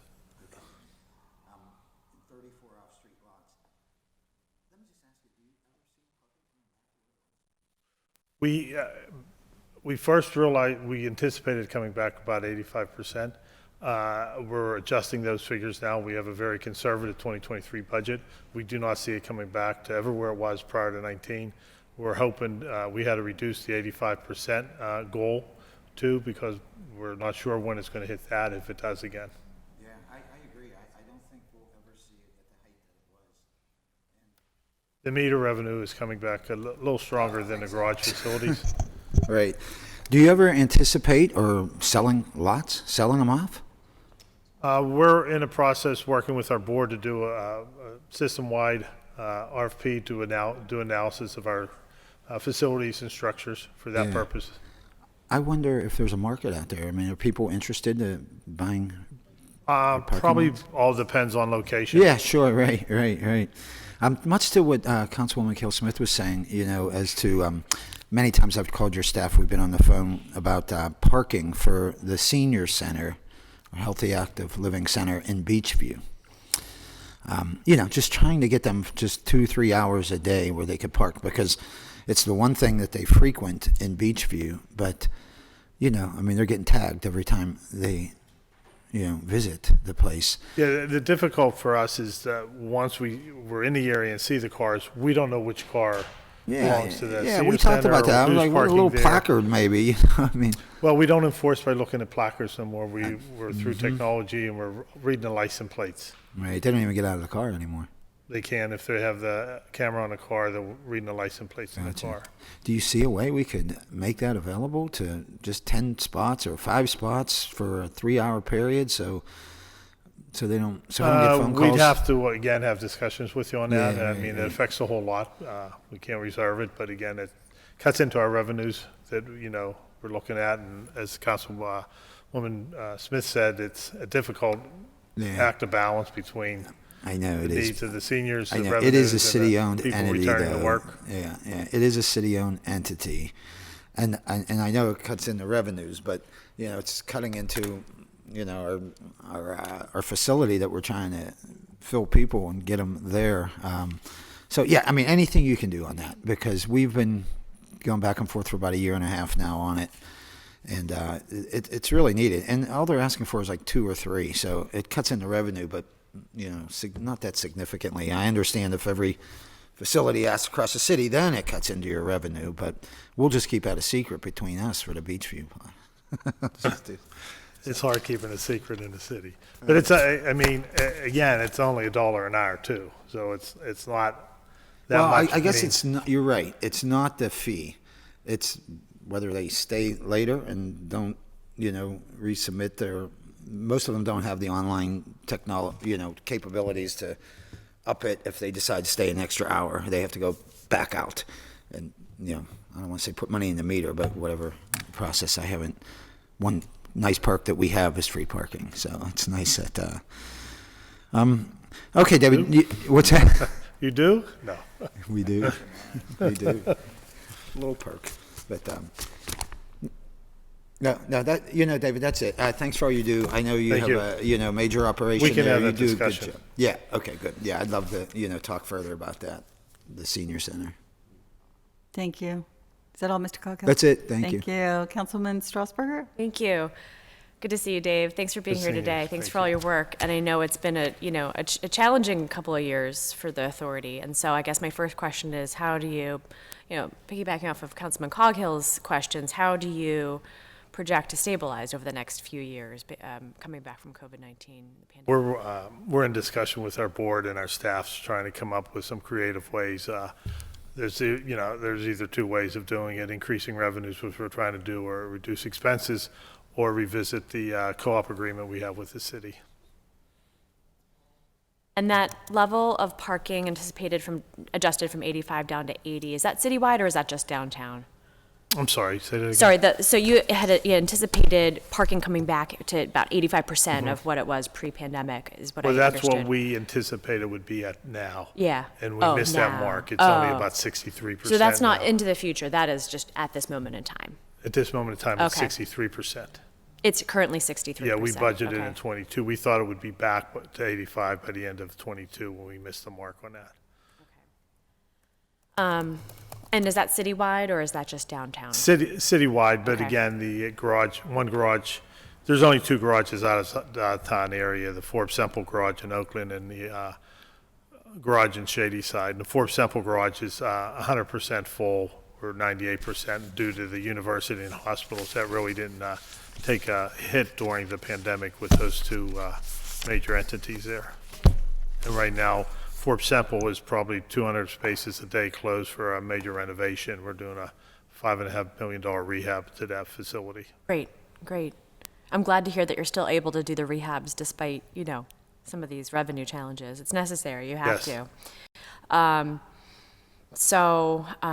I know from being on the board, you know, you take every structure very seriously, and if there's any chance of it being at all compromised, you shut it down, you shut down floors, so I know that you take that very seriously. And then we do, as required by the bonds, have the outside annual inspection, structural inspection of all our facilities. Yeah, sure. What do you think the planned conversion of some of our downtown office spaces to residential will mean for the parking authority? Have you had that conversation with the board or with? We did internally, and I think Councilwoman Smith was kind of on her track where it's good to have it downtown, but downtown can't survive with just resident. We need some of the employers to bring their employees back, not only for the parking, but for the small restaurants or eateries and that in the downtown area.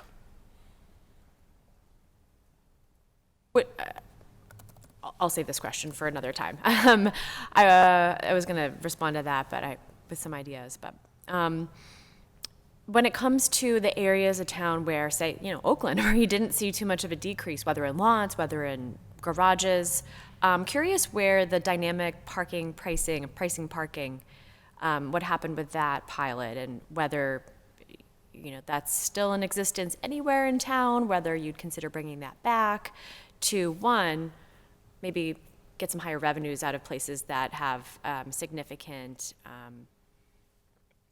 demand, you know, and there's a need for turnover because there's, you know, higher congestion there. Where's that conversation?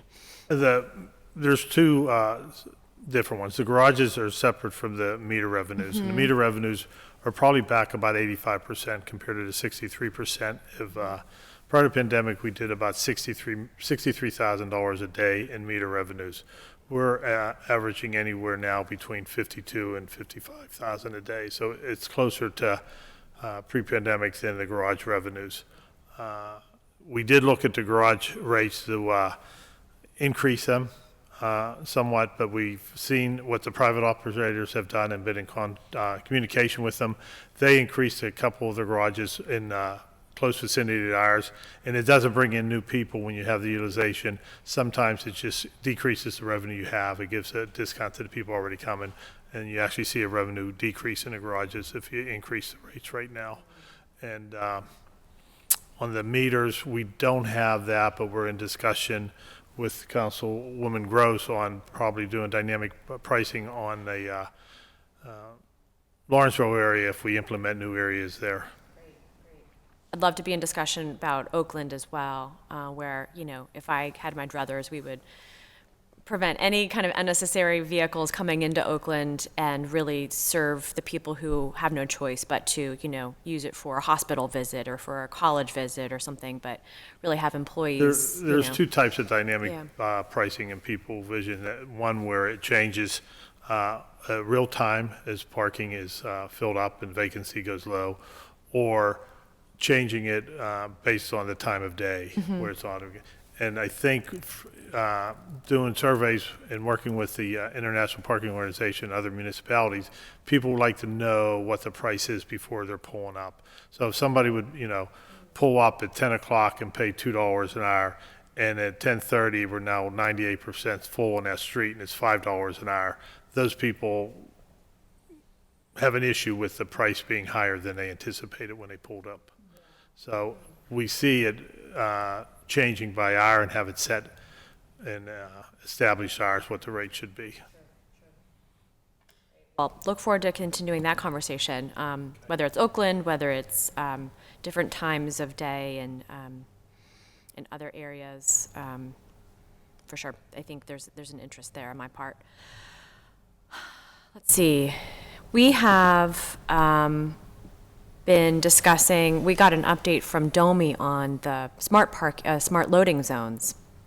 And it sounds like it's, still a work in progress, and to some extent due to there being, good ability to collect the invoices, or I guess get payments on invoices for those who have signed up for the program.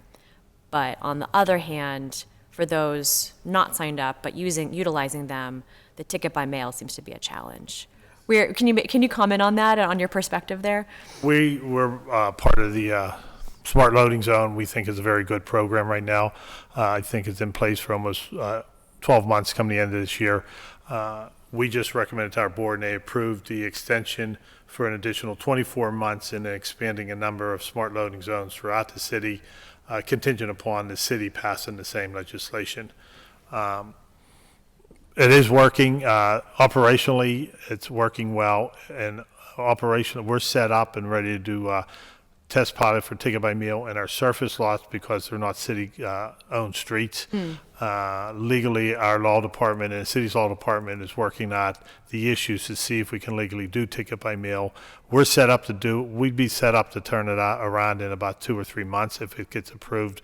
But legally, right now, we're not allowed to issue ticket by mail on the streets per se. And we're working to see if that's just a city can authorize to do that, or if it has to come from the state, or both. But we're looking for that. We'd like to have that happen irregardless of the smart meters. We'd like to see that as a technology advancement for us in the future. As would I. Yeah, no, I'm sure it would save time and energy for you, similar Would make to... us more efficient because Yeah. like every other License plate readers. organizations, we're having difficulties filling some of the positions. Sure. Yeah, no, I can feel that on the ground when we request RPP enforcement, and, I know that your inspectors, your enforcement agents are doing as best they can, but... and then I guess my last question let's see, 2 more. One is related to ticket by mail, related to enforcement. Do you see the possibility of any new, I heard what you said about filling positions, and especially if it becomes more efficient for them. Do you see a possibility of adding more enforcement capacity or responsibility, say, with regard to loading zones and bike lanes, not just downtown, but anywhere we're seeing new bike infrastructure being added? South Aiken and Liberty Avenue, which cuts across District 7 and District 8.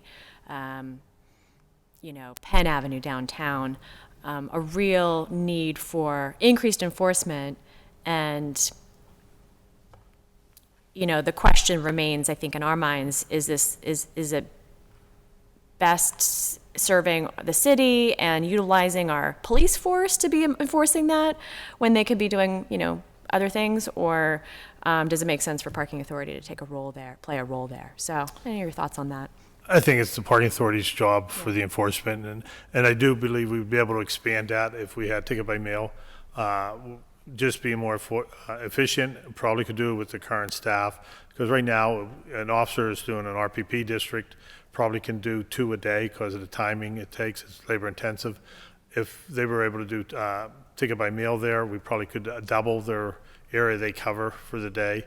We're also experimenting, have a pilot program now in 2 of our surface lots where they're covered by cameras that we can pull up on a screen and see how many cars are in a lot, how many are in violation of payment.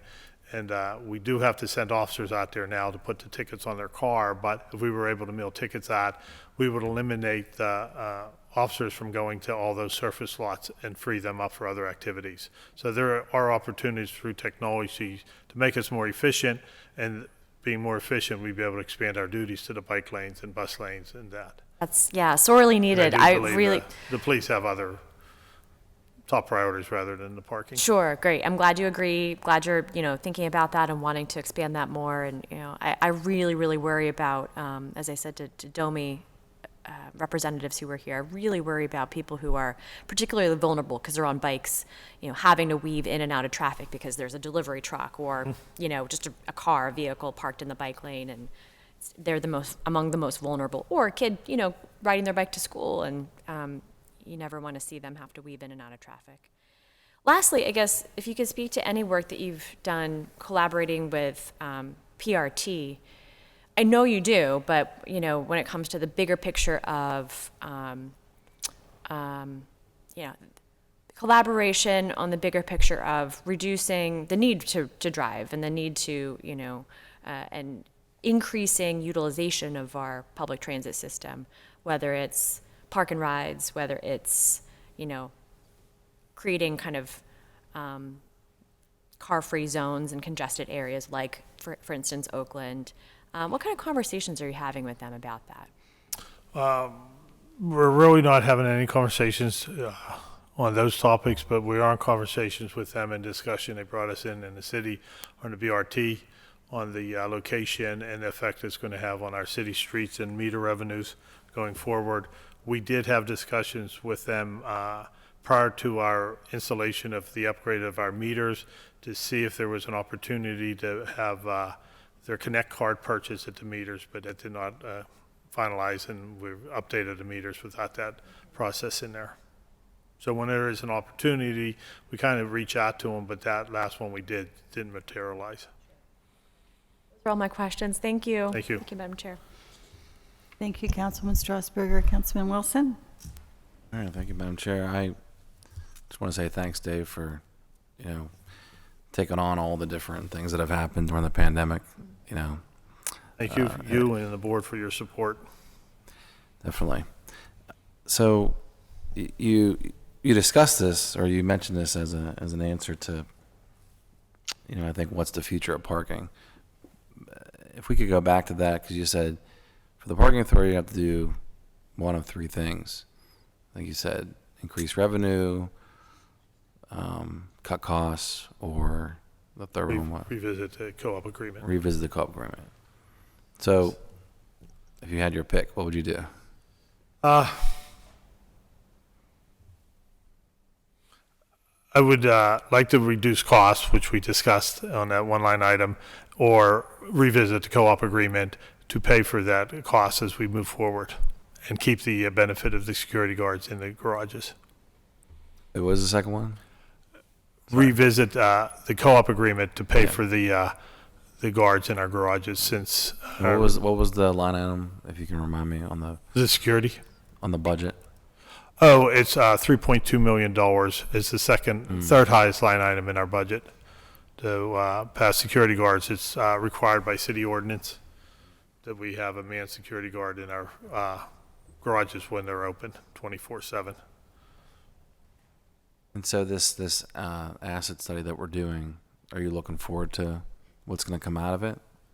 Yes. I mean, Because that will cut cost too.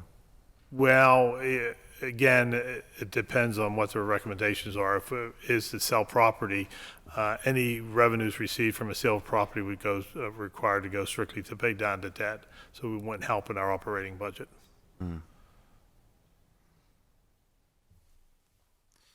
Is that, I guess that's the case with what we keep talking about with the Penn garage. The Ninth and Penn garage. Ninth and Penn, We were specifically asked them to look at that and give us recommendations on that site during the study. But our debt service ratio will get better, right? Yes, if the debt's lower, yes. Yeah. We're at about, I think in 23, we showed the board we're at about $5.2 million. And what's that benefit? If we lower the debt service, that gets us, Well, our expenses go down. yeah. Okay. Well, I think revisiting, in terms of what we've been discussing, in terms of increased enforcement, I think a way to, increase the amount of enforcement officers and, just like the councilperson was mentioning, in terms of enforcement that, we typically rely on the police to do, but it could be done through the authority. We've added to the, to the code, and we recently met about, how to do that. So I think there's a real need to work with the authority, on the agreement, in particular to, with the understanding that enforcement increase, there would be a higher, Yes. there would be a higher, like the hiring process. We would have to really revisit the hiring process in terms of enforcement officers because we're down Like what's our We're probably down 15 to 20 officers Yeah. from where we were. And so to do more enforcement that we typically rely on police for, might need to double that. Yes, if we came up with a agreement with the city, we could hire additional officers and hopefully work with the city to get the technology to take it by mail, and we'd still be able to cover the additional enforcement areas. Can you explain why revisiting the co-op would, help alleviate that situation in terms of? Well, yeah, because right now we renegotiated the co-op agreement back in 2020, I think you said. 2021, yeah. And with that, the meter revenues were capped at $4.6 million. When the pandemic hit, the city renegotiated, let us keep $5.6 million.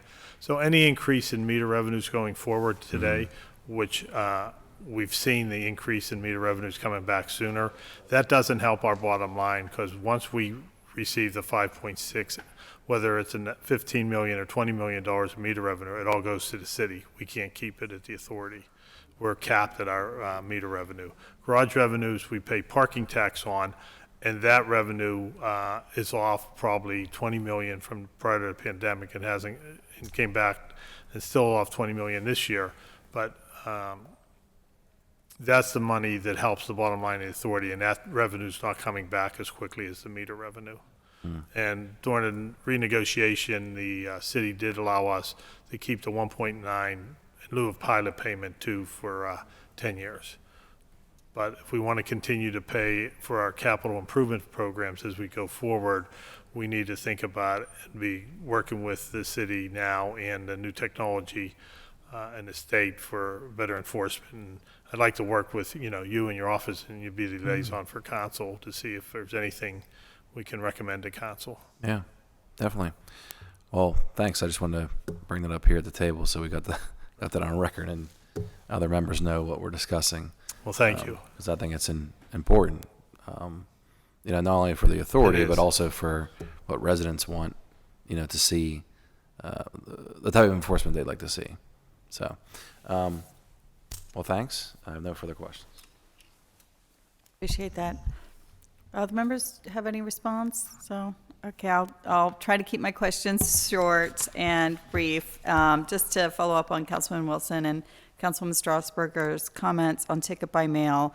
As we all discussed, it seems like you've been working with several members at once. We also have been touching on it with the law department and DOMI in trying to expand the what I like to call the mobility enhancement district to Lawrenceville, that it would really help to move that forward if you were able to do the ticket by mail so that you could add enforcement areas without having live bodies doing the enforcement. So I appreciate that. Both legal counsel have determined it needs change for us to allow us to do it. That's great. That's great. So at least we have a path now. So I really appreciate that. And so just to reaffirm what I heard, so the garage revenue, which is at $29 million projected for 2023, is only at 65% capacity, and that those garages are mainly downtown. That the Oakland garage at Semple is at 100% occupancy.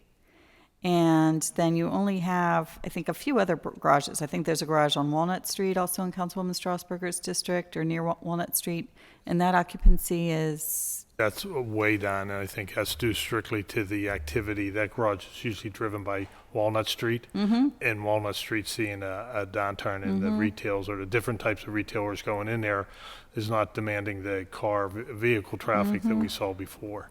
So that's probably lower than the 60% utilization in Shadyside. So again, just to kind of recap, it's like, so we're seeing different car pressures in different parts of the city than we were before pandemic, right? So fewer cars coming downtown for both on-street and garages. But then we, as council members, we are getting, I get complaints every day about parking violations, right? Every day. Parking on sidewalks, in neighborhoods, parking, illegally in RPPs, parking in bike lanes, construction areas. And we know that we have seen, I think you said 85% occupancy kind of generally on metered areas. And so I kind of, I think following up from here, we don't need to dive in and today, but seeing like where those hotspots are, because I'm sure it's not consistently 85% on different metered Right, areas. You know, it'll be interesting to see kind of like where we need both better enforcement and better metering and pricing because of, again, just to remind the public, dynamic pricing is there not just to get more revenue out of you, but so that people aren't, for example, like leaving their car there all day and getting on a Port Authority bus to leave and just occupying the metered spots that are meant to support those small businesses, especially, right? So we'd like to keep the occupancy down at like 85%, I think was what we talked about years and years ago in the post agenda on dynamic pricing, which the public can find, I think, back in 2015 here at City Council on our Legistar, so that we can really adjust. But we still have this overall tension between, as a city, trying to reduce car usage, which is our stated goal, right, in so much other policies, so that we have safer streets and so that we have less pollution and so that we have kind of more walkable 15-minute neighborhoods, but then still having a parking authority that has to manage. People still do have cars, and we're still trying to moderate, enforce, and provide parking. So there's been a conflict for a while between what we've kind of authorized the parking authority to do and also the kind of need for us to do more planned and shared parking as we have neighborhoods radically changing, like we've had in the Strip District and in Lawrenceville, where many thousands of offices and many thousands of residential units were added. And yet we have like privatized parking instead of shared parking. So a topic for another day. Is there anything, I'll let you go because we really do need to move on to the Stadium Exhibition Authority and the Stadium Authority, which have been waiting patiently for this budget hearing. Is there anything else from members before we let Mr. Honorato go? Thank you, Mr. Honorato, for all of your work, and we appreciate you spending time here with us today. Okay, thank you. Thank and you. if there's any follow-up, don't hesitate to reach out to me. I appreciate it. Everyone have a good holiday. You did hear me say that the council needs the personnel and salary report. If you get that in with the next week.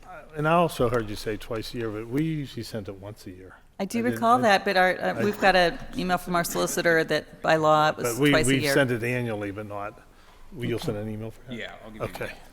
Thank We'll send you. that up. Could we have members of the Stadium Authority and Stadium Exhibition Authority?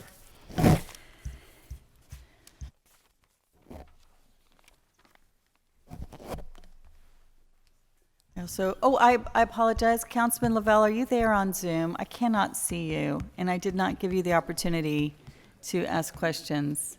But let the record show that we were joined on Zoom by Councilman Daniel Lavelle. I'm not sure, I cannot tell from where I'm sitting if he's there or not, but okay, appreciate it. Thank you. If y'all want to take a seat and just one. We've got other people in the audience, but we're just here today. If you could please introduce yourself for the record. Well, actually, I'll let you get settled and have our City Council Budget Director start us off. Appreciate it.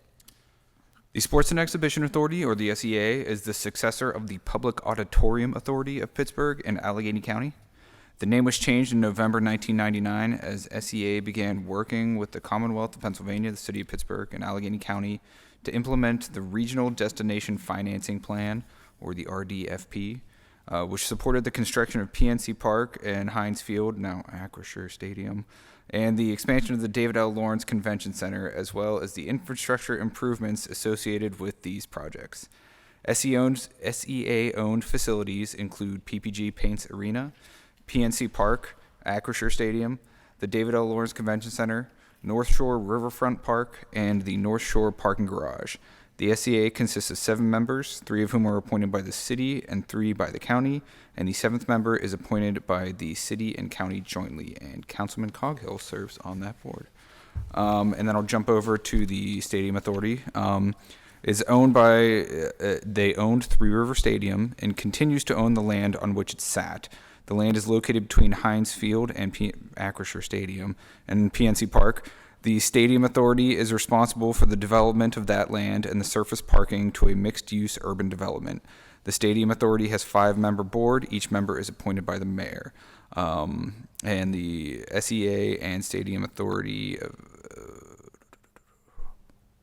operate in cooperation with one another, both have the same executive director and use the same staff. And as far as budget highlights, we do receive amusement tax from the SEA, which we are budgeting in 2023 to about $17.3 million, and also a small amount of parking tax. Thank you. Go ahead and introduce yourselves for us.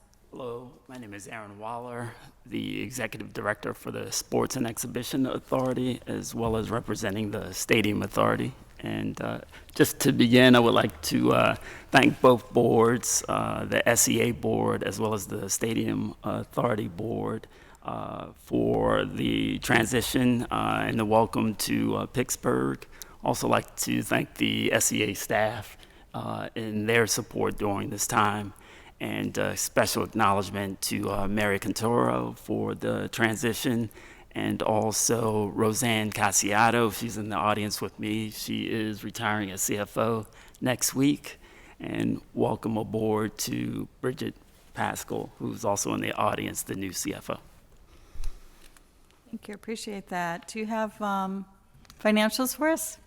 I got this. So the Sports and Exhibition Authority does not receive any funding from the city, but as was stated, we do impact the city financials with the amusement tax and small parking tax revenue that flows into the city. I was going to begin with just reviewing some of the properties as well as projects that also impact the community and provide a benefit. Obviously, everyone, when they first think about the Sports and Exhibition Authority, they recognize the different professional sports venues. So Acrisure Stadium, PNC Park, and PPG Paints Arena. But also we have the David L. Lawrence Convention Center, which is key to the hospitality industry and the tourism industry for Pittsburgh. And that's a main cog that would like to just promote and make sure that we continue to use 365 days a year. We're still cycling through the effects of the pandemic, and we're not completely back to where we are, but we were able to move some of our events to more of a meeting type and banquet type events, filling in some of the holes that we've incurred from the larger tourism industry being still down and not back to full strength. And so you'll see that is impacting us positively in some ways and negatively in others. Our parking revenue with regard to the parking for the convention center is pretty much back to where we would expect, just because of some of the smaller events that are local, bringing cars into downtown to our parking garage, whereas some of the larger events with folks coming into town and the hotel rooms are still down. And so there are positive and negatives in terms of our event mix. Also, you'll see the larger venues last year were very successful in bringing in concerts. And so that's an uptick in terms of amusement tax as well as parking tax for our garages on the North Shore. So there were more activities and more cars going over to those venues. So that's an uptick in revenue. But similar to the parking authority, our daily parkers are not back yet. So we are seeing those type of impacts. And then just overall with regard to the local community, when you look at some of our smaller properties, you have the North Shore Riverfront Park. Events are coming back there, a lot of community events, and so you'll see more and more folks down in that area, and so we manage that park, and so the activities have increased, and We also have in our base right now 2 developments. So you have the Lower Hill development. Obviously, right now we're working with URA, and the Penguins are the lead on that development. And so we're working through that process. FNB Bank, obviously, you see the continued construction there, and then working with the community as far as flushing out the remainder of that development.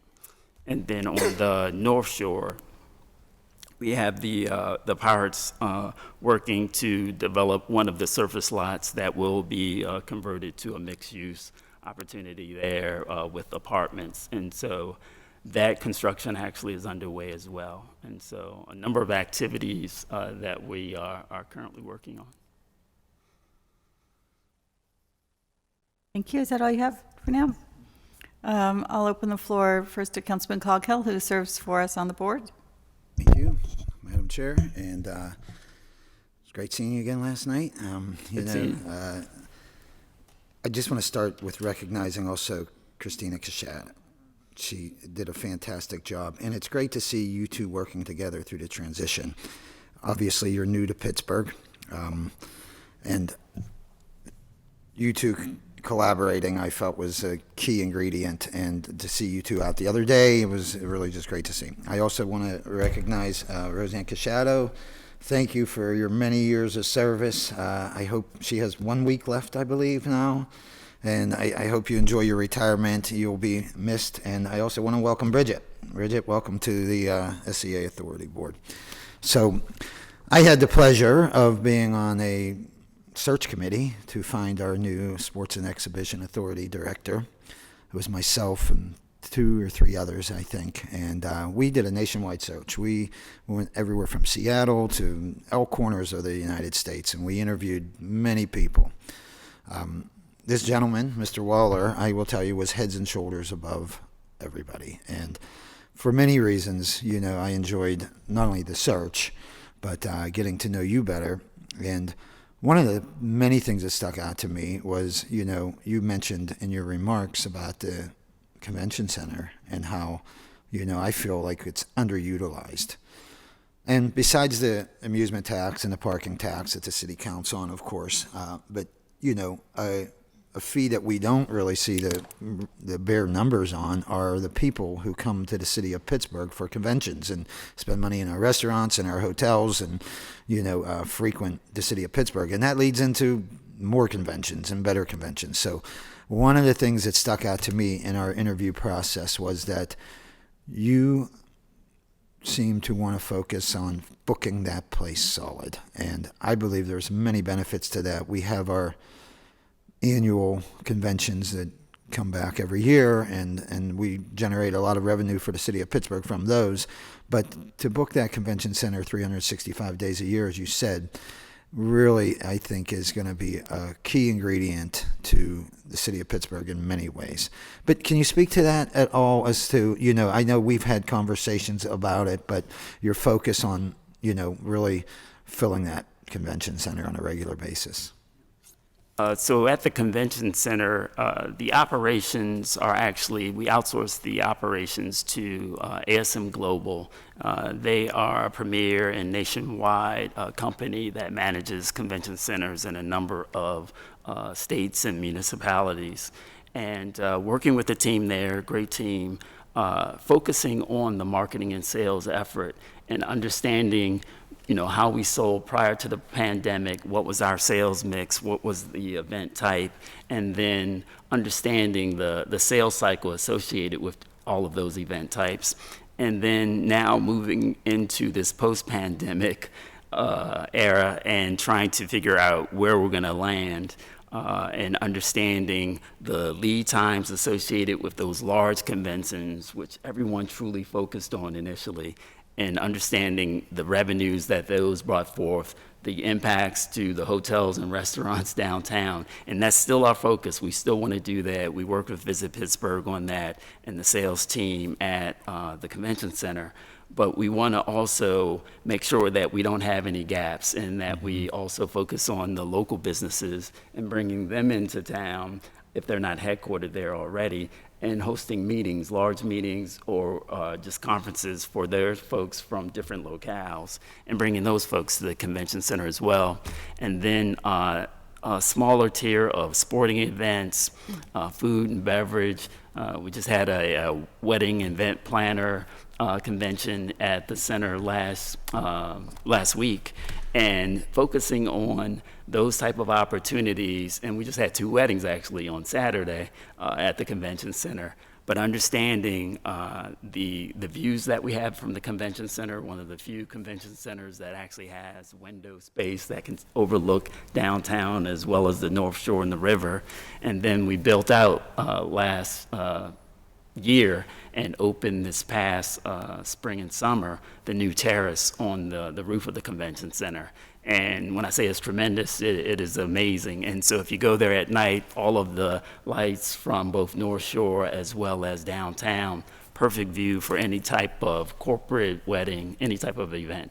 And so exposing folks to that amenity and just the atmosphere that's at the convention center. It's not a plain box like most city convention centers. Right. I highly recommend you check out our new, what do we call it, the Terrace? The Terrace. The Terrace, yeah. It's, I don't know how much money that costs, but it's a beautiful venue, and the fact that we're already booking weddings there is fantastic.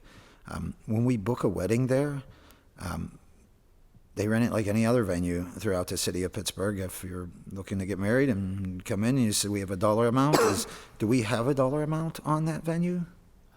Don't know the price point. I guess I'm not looking to get married. I'm not saying. It's like any wedding, it's dependent on the guest list and everything else. But we have a great caterer, so Levy Restaurants is our caterer, and they're top notch and provide excellent food. And so it is a great experience. Yeah, I love your perspective as to how we're going to use that convention center. That to me, again, was a key ingredient when we hired you. You know, Councilwoman Gross and I were at an event there a month ago or so for IBW, and there had to have been 2,000 people there or so, you know.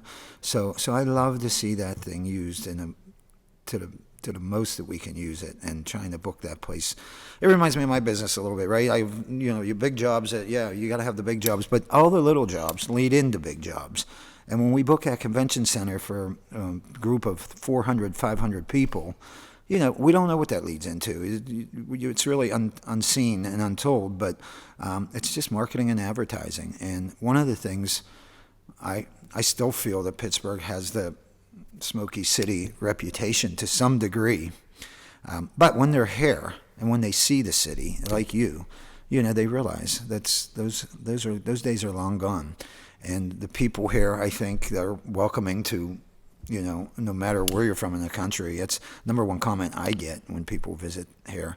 The greenery, the hills, you know, and the wonderful venue that we have there is fantastic. You know, as a new person to the city, I can attest, you know, you don't realize how walkable the city is until you actually land and get here. And then you don't realize, because of the architecture, you don't realize what actually is in some of the buildings that you walk by until you start to, you know, recognize, and people say, I recommend you go here, and people are engaging, so they're going to tell you where you should go. And once you do, you're like, okay, I thought this was just an office building, but this whole first floor is a restaurant, or it's a jazz club or something like that. And then once you're exposed to it, you know, you realize, oh, I don't need a car if I'm just going to stay downtown, and I can walk to the North Shore, or I can walk to, you know, any area within downtown. And so I think, you know, that exposure, that convenience is what we have to communicate to folks when they come to Pittsburgh. Right. Right. And obviously we count on revenue from the stadiums and the amusement tax and all. How are your relationships built? How have you been getting along with the sports teams?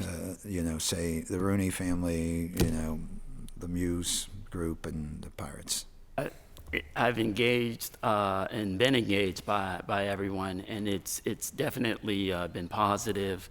I know we have a lot of work, especially with the stadiums reaching a certain age, and obviously that's my background with regard to not just maintaining the venues, because the teams are responsible for the routine maintenance and operation of events. However, with regard to capital repairs and ultimately if we agree on capital improvements, that's definitely a discussion, because those are large dollars that we're talking about, and we have to seek that funding and come up with a plan on what that funding is going to be and what is required. And I've said in all my meetings with the different team owners and the different executives at the teams, you know, we truly need to be open in communication with regard to where we're trying to go with the venues, what changes we want to make, understanding that, you know, the lease agreements are expiring in the 2030, 2031 range for both Acrisure and PNC Park, and a little bit later for PPG Paints. But, you know, we may say that's eight years away, but from a capital standpoint, you have to have those plans in place in the next year or two and actually work toward it, and understanding the financing that's going to be required to get there. And so that is going to be the, you know, Yeah, it's always the a tug of work war that's coming with across. the sports teams. They'll say, you know, whether they want to expand their scoreboard, which again is millions of dollars when you're talking about a scoreboard as big as this room. You know, you know, Mr. Waller comes to us from Washington D.C. He was the Commanders, formerly the Redskins, as people probably recognize still more as the professional football team. I'm excited as to what you're going to do here in Pittsburgh. I know you're getting the lay of the land still, you know, trying to find your way around a little bit. You've only been here for a couple 2 months now. 2 months now? Yeah, 2 right, months now. Right. But I will tell you, you know, from the perspective of being on the committee to search for, you know, we had many good candidates, I will say, but Mr. Weller's experience, you know, his perspective as to, you know, booking this convention center, you know, I feel like we're headed in the right direction, and we look forward to, you know, working with you for years to come. So that's it from me, and, you know, we will be talking. Definitely appreciate it. Yeah, you got it. Thank you, Mr. Coghill. Councilwoman Strasburger, do you have any questions? Yes. Well, first of all, thank you, Councilman, for serving on the on both of these. Well, on the SEA, not the Stadium Authority, SEA, and for serving on the search committee. I know how time-consuming those search committees can be. So clearly, we have a great candidate as a result, or a great result here, and want to welcome you to Pittsburgh as someone who was a transplant here 13 years ago. I mean, I know what it's like to settle into Pittsburgh, and you know, I hope it captures you the same way it did me, and that you stay for a long time. So, you know, one thing that I might be different from a lot of Pittsburghers in that the thing that really got me to stay here was two things. Not necessarily sports, although I do love sports, but what captured my heart was our cultural amenities, our arts, and our outdoor economy, outdoor recreation.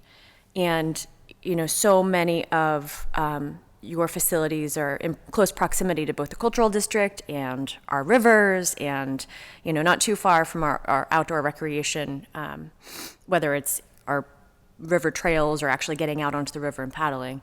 That's something that I think, you know, in addition to our events spaces, you know, is underutilized in the way we think about it in the city, and leveraging that to future support. So I guess, you know, as we see the amount of revenues that come from non-event parking that will, you know, be reduced for this foreseeable future, in addition to fully utilizing the convention center, are there other ways that you're thinking about changing our assumptions or economic modeling at the SEA to make up for that, or anything else in addition to kind of how you fully explained and how Councilman Coghill fully explained your thinking around fully utilizing the convention center? Anything else aside from that you're thinking about that you wanted to share with us? No, a few weeks ago, we actually engaged the community, the cultural arts community, the river life community, parks community, the zoo,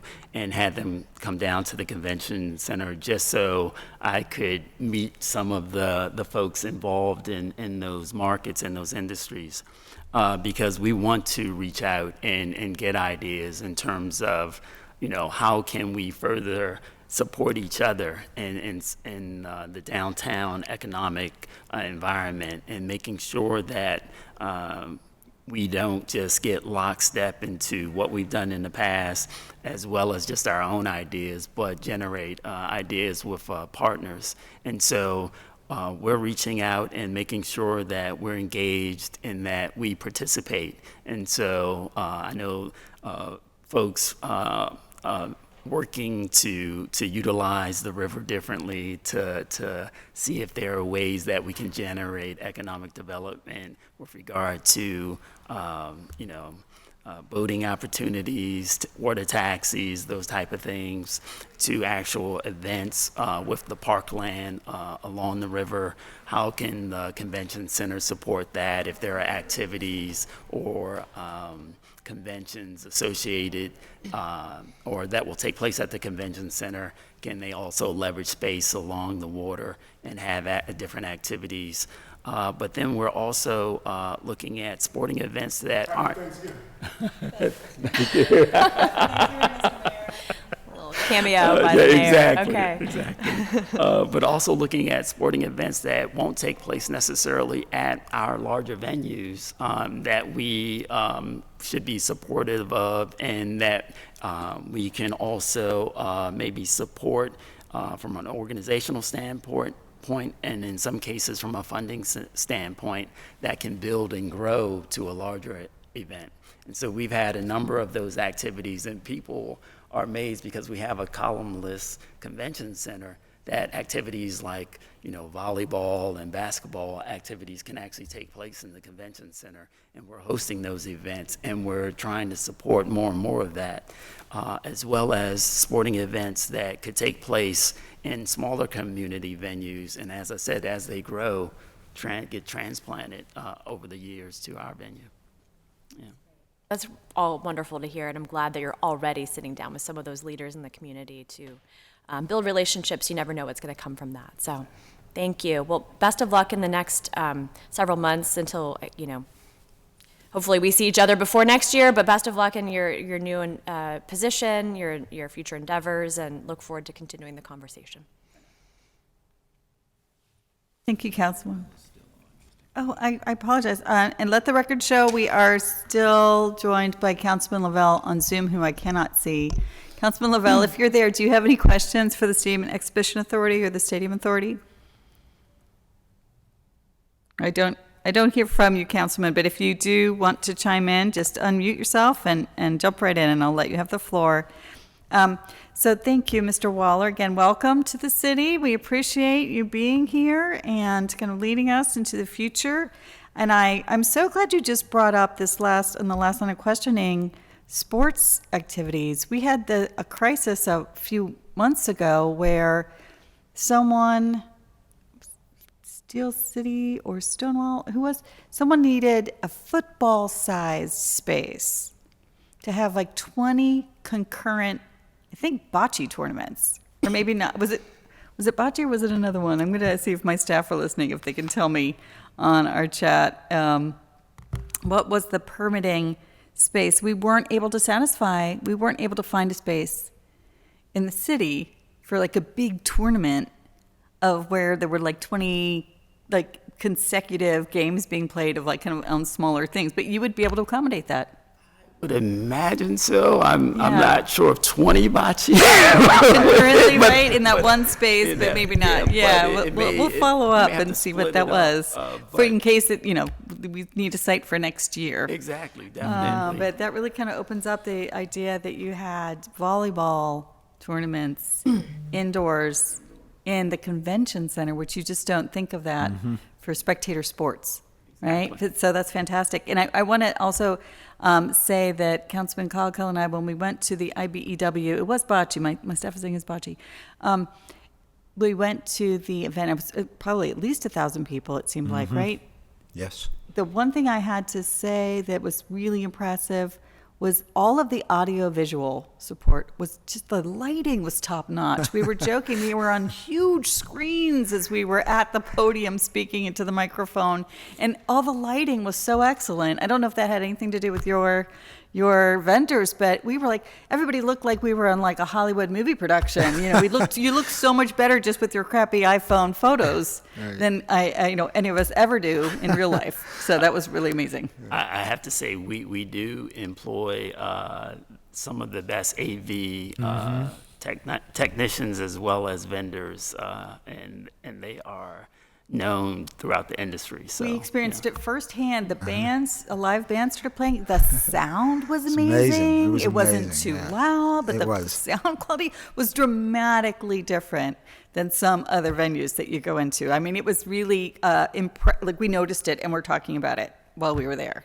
Just how much the audio and the visual, everything was just trying to retrieve some of really those impressive. pictures for my profile. I never looked so good. No, it was amazing. Like I said, even the live music, just like there was incredibly good sound.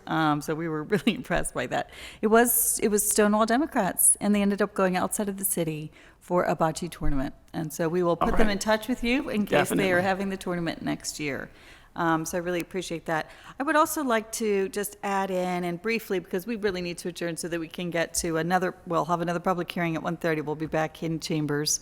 That has been, I think, with your outreach, I really laud you for having the outreach to the other entertainment and amusement kind of destinations and organizations, because they're kind of scattered around the city.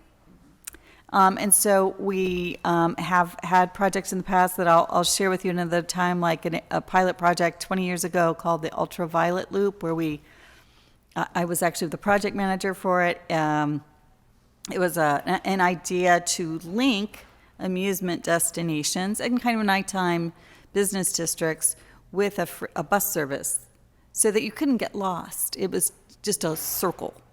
And so we ran it clockwise and counterclockwise around the city at the same time to move visitors especially, but even residents, right? But it's, a lot of time our visitors are regional visitors or even just suburban visitors, so that they could move from business destination or amusement destination to destination not in their cars, right, once they got here. And it had a limited pilot that was successful, and so it's been on people's minds since then. It's more than 20 years ago now.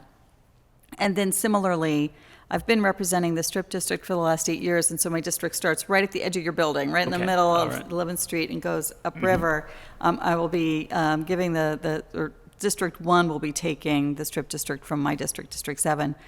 And, but the idea of a linear circulator, because in a lot of cities it's like a beachfront or a Main Street front that just kind of goes back and forth, that would link our upriver neighborhoods that are also destination neighborhoods. So all the Strip District, nighttime venues and daytime venues, and Lawrenceville. And the terminus was always, downriver was always at the convention center and the hotel, right? And so we have written plans, we've timed out stops, and it's been a kind of concept that got shelved a little bit during, our coronavirus pandemic, when visitors kind of dropped off. But we've had lots of talks and plans about how that could link kind of new destination hotels. Again, because everybody, once you get a visitor to the city, the best thing to do is move them around, because they don't know from any vantage point. You can't see the whole city. That's one of the natures of our hills and dales. You might be in Shadyside and you have no idea that downtown or the Strip District exists, or you're in Southside and you have no idea that Shadyside exists. You cannot actually see. The city doesn't reveal itself to you. We kind of have to take our guests and take them around. And when we do, they're even more impressed. They're probably impressed by the neighborhood they're in, but when you move them around and they get to see that there's so much more that they don't know is there, I think it's an opportunity that we could still do better at. So again, there's lots of questions and talks. I want to make sure that I say, as I said to the other authorities, that we do need your personnel and salary report, and we'll read that into the record once we get it. And told me we turn that in every December, so. Okay, so we'll be seeing it shortly. Yes. Very soon. Yes. Appreciate it. Thank you for having it for us. And I don't have any other questions. Do any other members have any other follow-up? So I'm going to just say a motion for recess. Recess is recess? Yeah. Yeah, so a motion to recess from members, and I'll... So moved. Second. All right, we are recessed. Thank you. Thank you.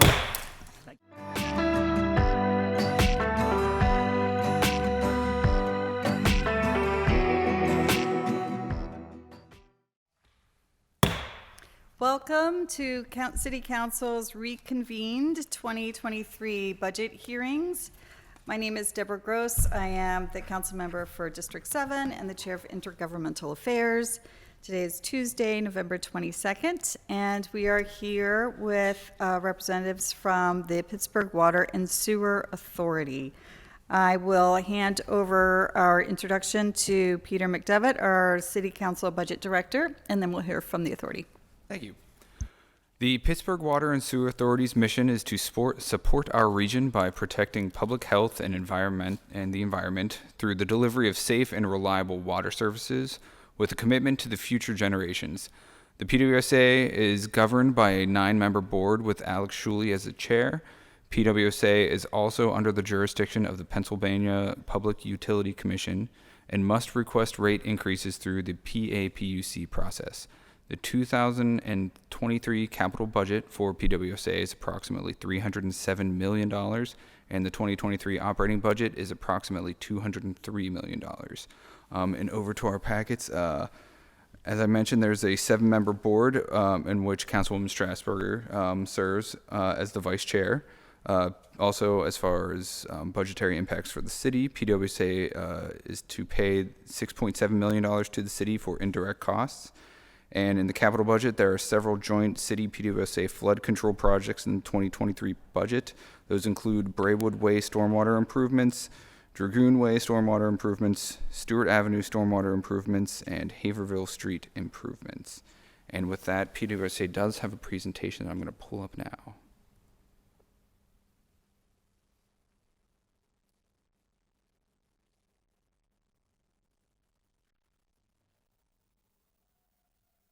I'll just jump in and let the record reflect that we have Councilwoman Strasburger here and Councilman Wilson, and I'm not sure if there are any other council members online, but it's possible that we are joined by Zoom from other council members who I cannot see from where I'm sitting.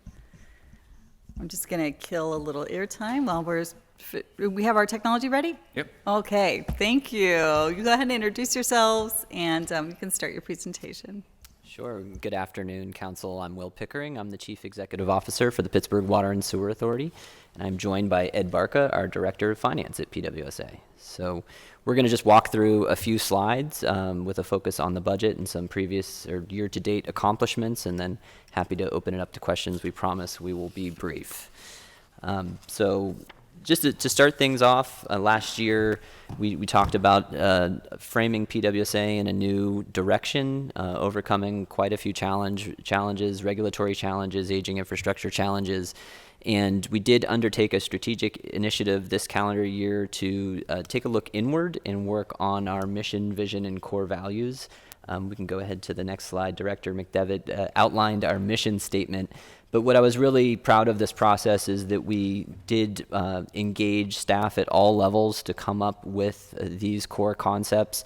The core values of stewardship, when we're thinking about a public asset, when we're thinking about the dollars that we raise from the public, that was something that was resounding among our employees and stakeholders. Ethics and integrity are non-negotiable items for the future of PWSA and something that we're embodying in terms of the programs we're delivering and the culture of the organization. Accountability falls within that same area as well, making sure that we're accountable to one another internally and to our customers, to our stakeholders, to the environment that we work within. Safety, there are a number of different ways also that we can look at safety. We look at the safety of the drinking water that we produce. We consider the safety of our employees who are in challenging conditions. Today is a mild day, but often very hot, very cold, wet conditions nearly always. We want to make sure that we're equipping them with the tools they need to perform their job safely. And then equity. This is something that has been a buzzword over the last few years, but we take very seriously as we approach rates, how we assign charges to different customer classes. where the work is happening and how we perform that work and engage the community, as well as looking internally to things like pay equity and other internal items. So those are the 5 core values that we landed upon. I'm really proud of the mission, vision, and values that we came up with and wanted to flag that for everyone's awareness. Just a quick snapshot. I'm not going to walk through all of these fun facts, but our infrastructure assets are quite vast. We do have all in over 110,000 customer accounts. We serve, the entire city of Pittsburgh, including visitors and others who enter the city to live, work, and play. We have different classes of customers. We have customers that receive both their water and sewer conveyance services from us, and about 80,000. Then we have a class of customers that just receive their sewer conveyance services from us that we call sewer only, mainly in the South Hills neighborhoods, although some in the east and west in limited areas where they're getting drinking water from another utility, but they receive that sewer conveyance from us. We do now, effective this year, have a new class of customers we're calling stormwater only. So these are properties that generate stormwater. If you think of a surface parking lot that maybe doesn't have a sink or a toilet, but they are now paying a stormwater fee because we have to manage the runoff coming off of that facility. Previously, since they didn't have that water or sewer account, we weren't generating revenue from those customers. So this is new for this year with the implementation of the stormwater fee. Our team is growing. We're nearing 400. At the time I started at PWSA in late 2016, Veolia had us at a little over 200 employees. So Councilwoman Gross was a member of the board as we started to turn things around. So really vast improvement in terms of the quality of staff we're able to attract, and we're just doing more work, which is undoubtedly across the board. Nearly 1,000 miles of water mains, 1,200 miles of sewers, and then we have all of the manholes, catch basins, and very importantly, fire hydrants that we're responsible for maintaining in coordination with the Bureau of Fire. This is just a map for those tuning in to visually see that delineation of services we provide. The light blue are those water and sewer customers. That vary at the northern tip, that's actually the borough of Millville. PWSA did purchase the drinking water system of Millville, so they are water-only customers there. And then the dotted area below are what we were calling the sewer-only customers, where they're getting their drinking water from another utility, but they are receiving a bill from us for sewer and stormwater services. In terms of highlights over the last year, I mentioned the addition of the stormwater fee is a new element for PWSA. It went through the rate-making process that Director McDevitt referenced through the Public Utility Commission.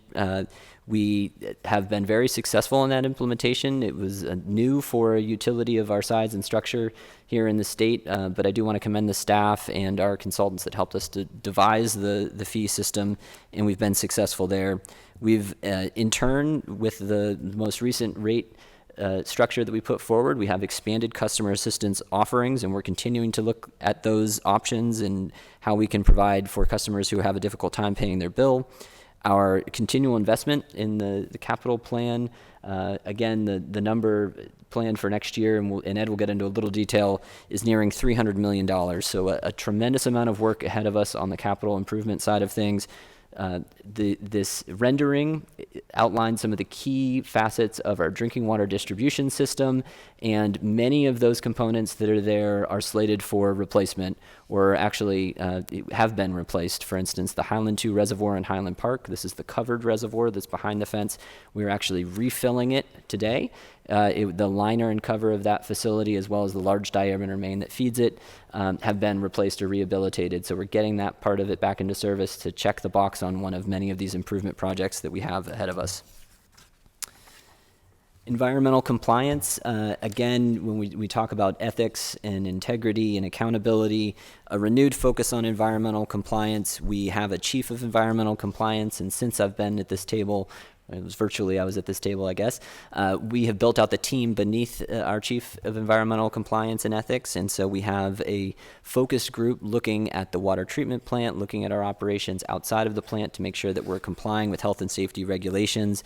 We actually just finished up an audit with a third party who was able to flag that last year we've made significant progress in that area, and I think it was a tremendous team effort, and it's one we have to continue for the foreseeable future. Again, part of our culture.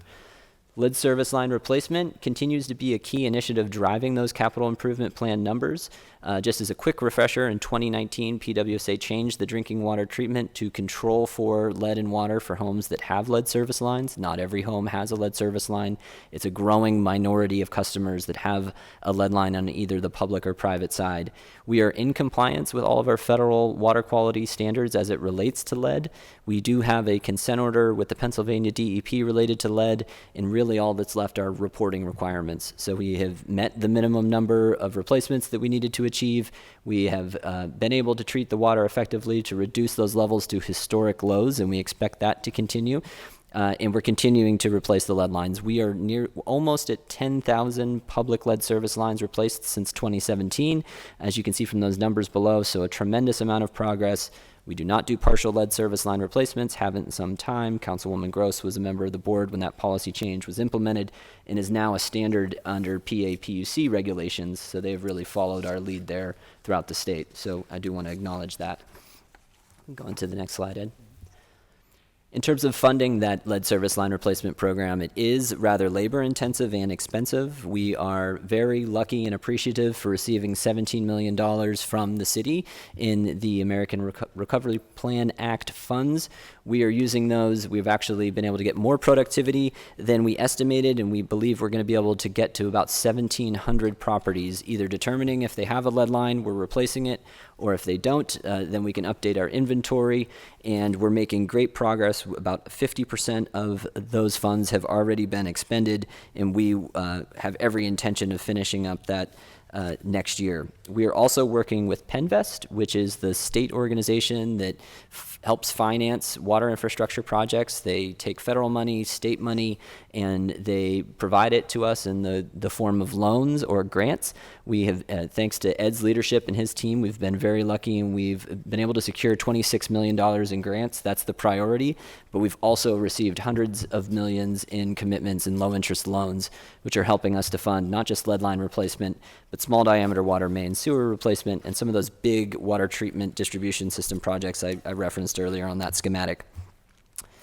Just quickly, we do have a team that continues to be dedicated to customer assistance with a particular focus on those who are having a hard time paying their bill or paying it regularly. We have a suite of different options for them. We're flagging this just because if there is anyone out there who's had a difficult time or knows of someone having a difficult time paying the bill, I am confident that we have a program for them to help them out. So please, you can just call our customer assistance line and you'll get one of these fine people that are here on the slide to help talk through whatever your particular issue is. There is, the last bullet there is a lead service line reimbursement program, which is one that I am proud of because the short story is if you have a lead line or believe you have a lead line, we also have a program for you to maybe fund the whole replacement, but if not then a significant portion depending on your income. So you can jump the line. We will eventually get to you through our scheduled programs, but you may be able to reach out to us and use your own contractor and receive reimbursement for that work.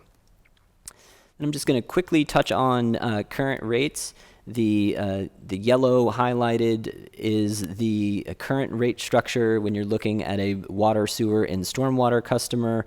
On the far left side, that is actually the meter connection size, so 5/8 of an inch is their standard residential connection. We have different usages there as you make your way over on the table. 3,000 gallons is about the typical residential customer, so all in about $85. We do have a phased-in rate increase, so beginning January 1st, you'll see that yellow highlighted area.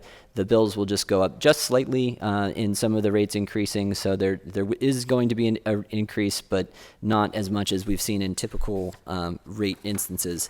Now, if you look at those highlighted areas, and this is for a bill discount customer, so this is someone who is eligible for our assistance program, you can really see the amount of discount we're able to provide these customers. For those who use very little water, the charges are very low, and as you make your way to even the higher use customer, someone using 5,000 gallons, we're able to provide substantial assistance there. So again, these are programs that are existing. If you know of anyone who could take advantage of them, please do reach out to our customer service department and we'll get you in touch with those resources.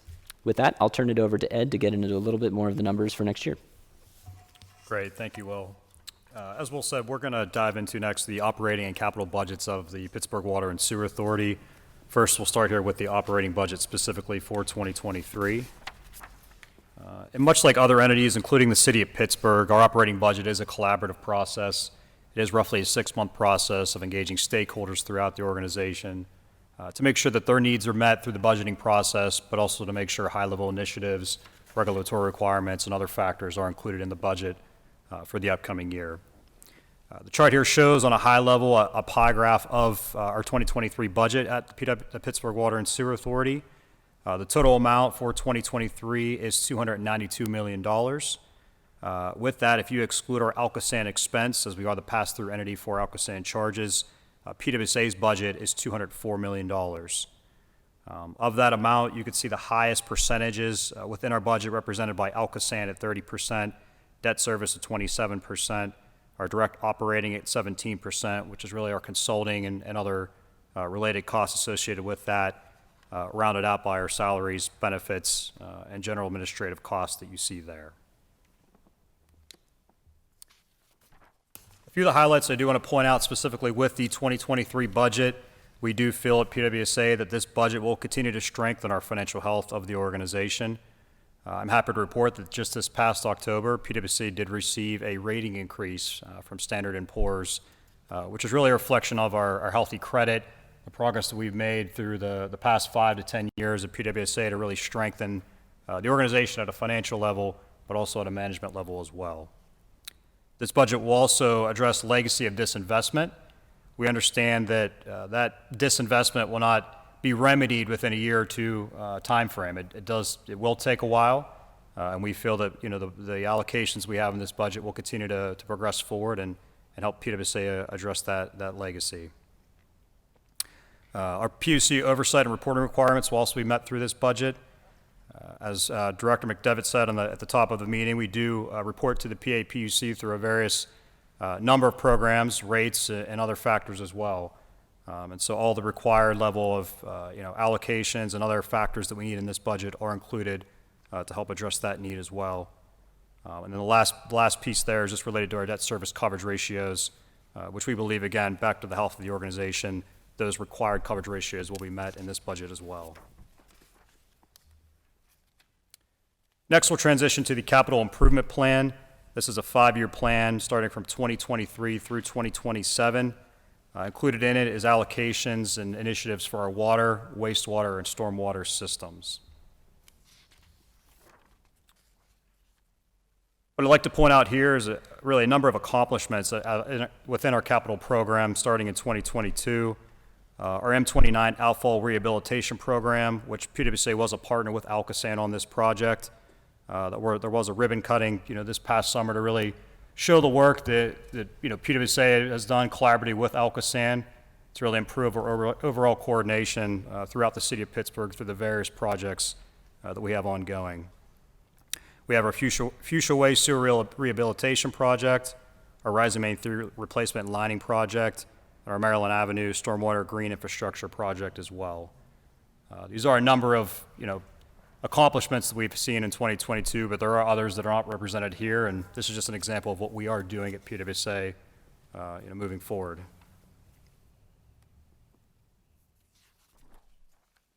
Specifically looking at our 5-year capital improvement plan, for 2023, our budgeted expenditures are approximately $307 million. That number is projected to grow over the coming years due to the regulatory requirements that we need to meet at PWSA, along with other initiatives to our water, wastewater, and stormwater programs. We do feel that PWSA has made progress in the past with record expenditure numbers through our capital program last year, and we plan on building on that success this year to end 2022, but also through this capital program that's presented here as well.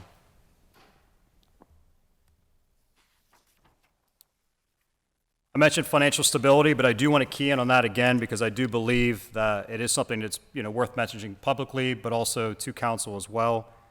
We do believe that our 5-year capital improvement plan is diverse, and the investments that will be made are, number one, required, but also we feel are necessary to maintain our system now, but also in the future for future generations.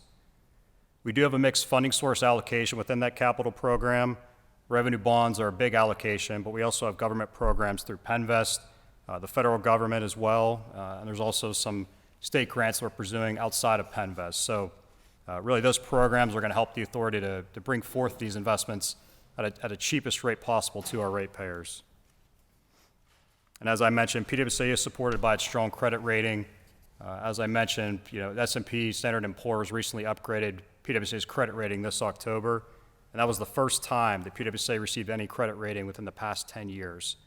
So it is truly an accomplishment that we're proud of here at PwC.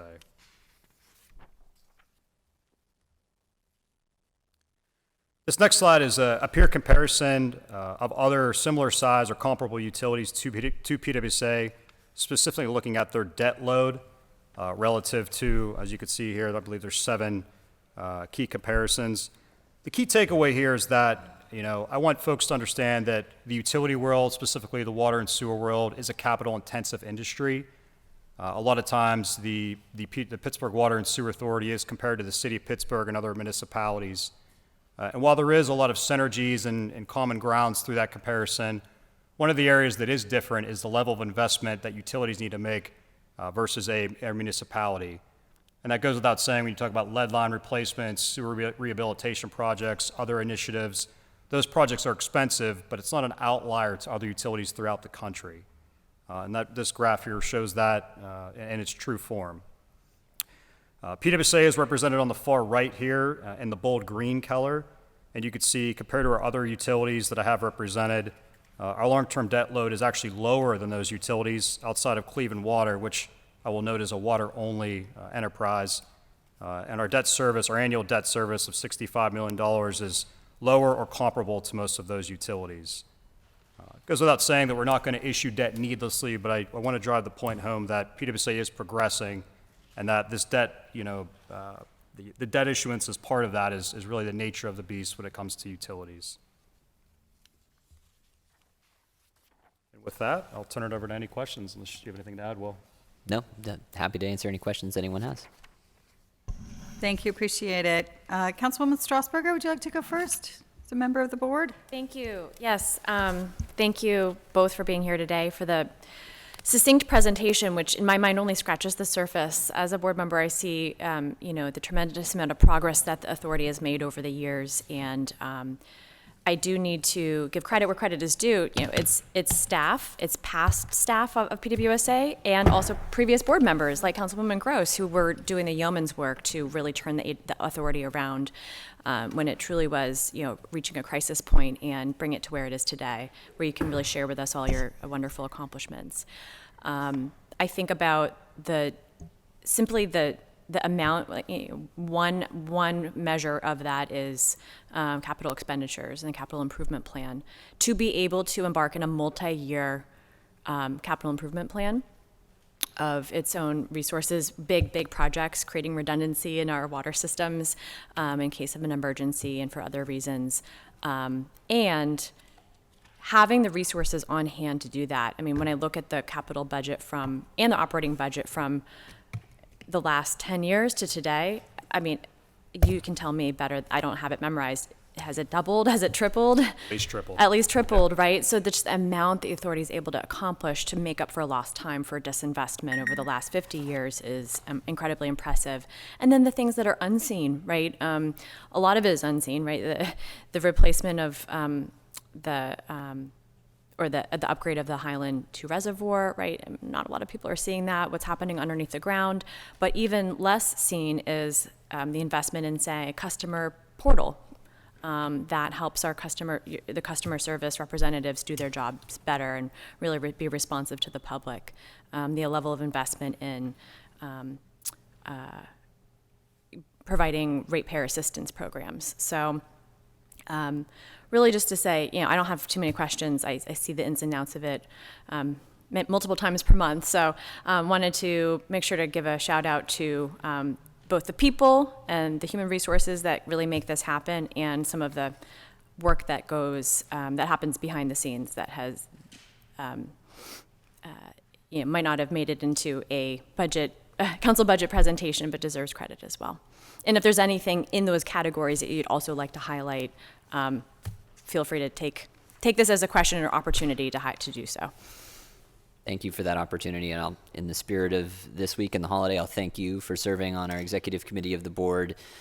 You don't sell yourself short. You've been instrumental in a lot we've been able to achieve over the last couple of years. I thank you for mentioning the customer assistance portal. It is a new offering on our website where customers now have the ability to self-serve a lot more than we previously had. So people are still welcome to call us at any time if they have issues with their account, but they can now start or stop service on the website. They can also monitor their water usage under a single login, and they can get a lot. If they really want to geek out on the data, we can splice it in any number of ways they're interested in, manage multiple properties. We have about 7,000 accounts that are linked to tenants, and so making sure that the tenant is also able to take advantage of those resources as well as the property owner in given circumstances. The portal was designed based on a lot of feedback that we received from customers, and it is something that we're proud of. It has been a year plus in the making. We did transition to SAP as our ERP, for those who know the lingo, but sort of our enterprise system has this year been changed from Cogsdale to SAP, which has been a major upgrade that has been a tremendous amount of effort on the staff. So I thank you, Councilwoman Strasburger, for flagging the staff effort. We are lucky here to represent the authority, but we wouldn't have the good news to share if it wasn't for the hard work of our team. Checking my notes to make sure I didn't actually have any questions that I intended to ask after showering you with praise. I don't think so. Yeah, I think all of my questions have been answered. So thank you very much. Thank you, Madam Chair. Thank you, Councilwoman. Councilman Strauss, I was looking at the both of you together. Councilman Wilson, it's been a very long day if you're just tuning in from the public. Most of us have been sitting in this room since 10 o'clock this morning. So, Councilman Wilson, do you have any questions? Yeah, you do have an interesting committee, all the authorities. Yeah. Well, thank you for that presentation and what you do. Yeah, it was pretty succinct. So I guess I just have a couple basic questions. One is, what do you think the biggest challenges are for the authority moving forward in the future? There are a lot of opportunities. That's the word that we try to use at PWSA. I think that Ed flagged it, and it's evident in the bar graph on the amount of work that we have ahead of us in terms of construction projects. When we first started in earnest, it was at the peak of COVID, supply chain, us having to shut down job sites in the peak of the construction season. So we were kind of hamstrung there. Then supply chain issues have impacted project budgets. Inflation have also impacted project budgets, as well as permitting. So you can't, we know what we need to do. We have designs, but we still need to wait for the state to get the green light in order to build. So those are some things that, maybe we're not as far along as we would have planned, or we had planned to a couple years ago. And those challenges are going to continue to present themselves and whatever the world brings, but just the sheer amount of work that we need to do before we can say, I don't know if we'll ever say mission accomplished, because everything is old and getting older that's buried beneath the ground, but that we got the water reliability plan projects completed. Those are some major ones. And then I say long-term affordability is something that all older utilities are struggling with. You have regulatory mandates where it's very expensive to comply with them because you're building things. Those costs get passed on to customers. We're a nonprofit. We're not taking any of the ratepayers and dollars and putting them anywhere else than back into the organization and back into our projects. So that's one of the reasons we're really pleased with that CARES team that we showed up here on our presentation. And then we'll have to continue to be adaptive to their needs as rates potentially become affordable for a growing number of customers. Ed, anything to add? No, I think you hit all the high points there, Will. Again, I'll just stress the point of supply chain. I mean, that is something that we're monitoring as long with inflation. Really internally, especially in my seat, as those challenges do arise, we do sit down as a group and really look over, what opportunities do we have over here? Is there certain areas we can cut back on to make sure we fulfill our mission at PWSA? So really the cut and short of it is that as those issues arrive, which you've talked about, Will, we do, collaboratively meet as a group and figure out the best path for PWSA moving forward. So I let out a little exhaustion there because I'm thinking about all the different groundwater issues or supposedly groundwater issues that happen in the city that come into the right of way. And I know that PWSA, I want to say invested, but you have like a certain service, or an individual or a team now that will go and check for leaks. There's some new process, right, where you're checking for leaks without having to dig, or there's a new expert on the team. I can't remember exactly, but do you know what I'm talking about? There are several different ways we might try to address an issue for water that is, surfacing, for lack of a better term. We do have a few folks within our stormwater team who can go out and try to identify the source of that water. Is it groundwater? Is it overland flooding from a hillside, a spring? Is it a leaking water main contributing to an issue? Kind of trying to sniff out the source. So we do have a group focused on that, whereas in years past it was perhaps a little more ad hoc on what we call our more traditional leak detection to try to determine where a particular water main is leaking. We are utilizing some advanced technology. Yeah. I'm very excited. We're going to be piloting early next year actually a GIS satellite technology, and I know I'm dumbing down the technology for the experts, but essentially they're going to fly over a portion of our system and be able to heat map where there's potential leaks. So that's a new technology that is less invasive, that other utilities have used with some success, that we're going to pilot, so that we should be able to differentiate, is this drinking water or is it a natural spring or something like that? It should be able to flag that difference. So I'm not trying to put too much hope in it, but I think there's some promise in maybe being able to track down some of those troublesome leaks that sometimes we go years and kind of trying to find out the true source. Nice. Well, furthermore, in terms of the main lines that typically leak, and then there's a big dig, and there's a fix. People have a water buffalo in different communities during that time. Are you currently going out and proactively figuring out where those leaks are prior? Yes, we do, and we're they're before it becomes an emergency. Yes, that is our intent. 1,200 miles of water mains. We obviously can't cover it all, and this technology would be one way potentially that we can kind of blanket the city and prioritize where we do that more detailed leak detection. How do you know it's an effective process or analysis since you're going out proactively detecting it, but then when there is an emergency, like, is that logged, and then there's like some research done as to why this wasn't detected sooner? I think it would probably vary on a case-by-case location. I think if it were an instance where we went out, we didn't think we found something, and then ultimately there was a leak, we would go back and do an after-action report to try to determine where we might have made the miss. But I think, unfortunately, especially this time of year, there are so many active leaks and repairs that we need to make, sometimes to the extent where we have to hire a contractor to supplement our in-house crews, that we're probably not able to do as much proactive leak detection. But I will say we are doing proactive main replacement based on a prioritized schedule to get the oldest, most problemsome sections of water main, especially those that are tied into hospitals, schools, critical care facilities. We want to get those replaced and put them at the top of the list, and replace the lead lines at the same time. So we're getting to a much higher level of replacement, which will also solve the leak from the other side of the puzzle. And then the only other question I had was the $17 million that you're spending down from ARPA funding. So the 1,700 properties that you want to get to, that's $10,000 per property. Is that getting cheaper or more expensive? So we actually have found the contractor I believe it's a single contractor that we're using now has been more productive than we had anticipated. We have seen since we started the work in 2017 that the cost per replacement has gone down.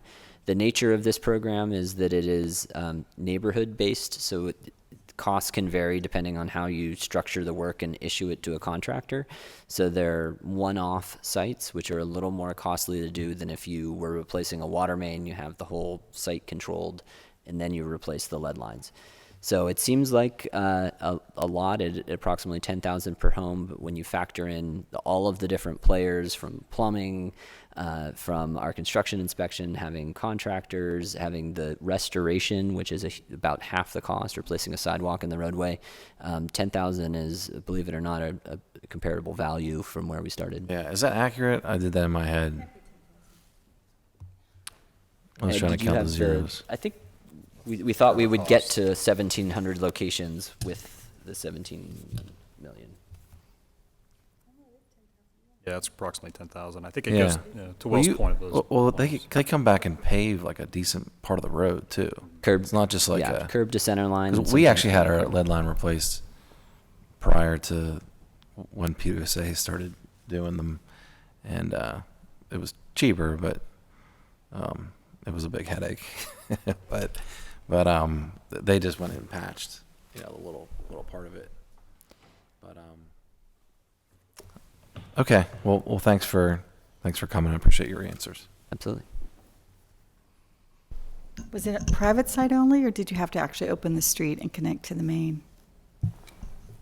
So it was one of my projects that I always get into that try and figure it out. And so what happened was we had low water volume, and the PWSA came out and did the bucket test, and I got on the phone with PWSA a few times and said, I understand that you all will come out and replace, or if I replace my side, you will come out and replace your side. So we replaced our side, and then called, and you all followed up. This was going back like, I don't know, 24 before we had kids. So it was like 2013. Okay. Yeah. Yeah, so it's the opening, like digging down in the street and then replacing the street that adds a lot of the costs too. So Yeah, just but digging now up I your think it own, was like, only yard. half. It was only half. So that was Yeah. 3,000 in 2013 for our side. And I don't know what your cost was, but if I just doubled my, because It's not, when you have to reconstruct the street, it's a little more expensive than Oh just yeah, like backfilling yeah, and your then, yard. Yeah, that's what I mean. They come Yeah.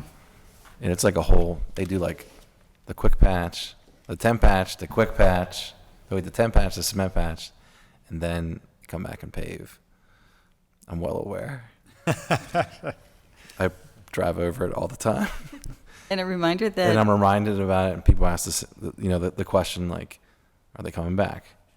And Rachel Yes. Rampa is very responsive. Oh, I need to mention, I really appreciate Rachel and all the work she does.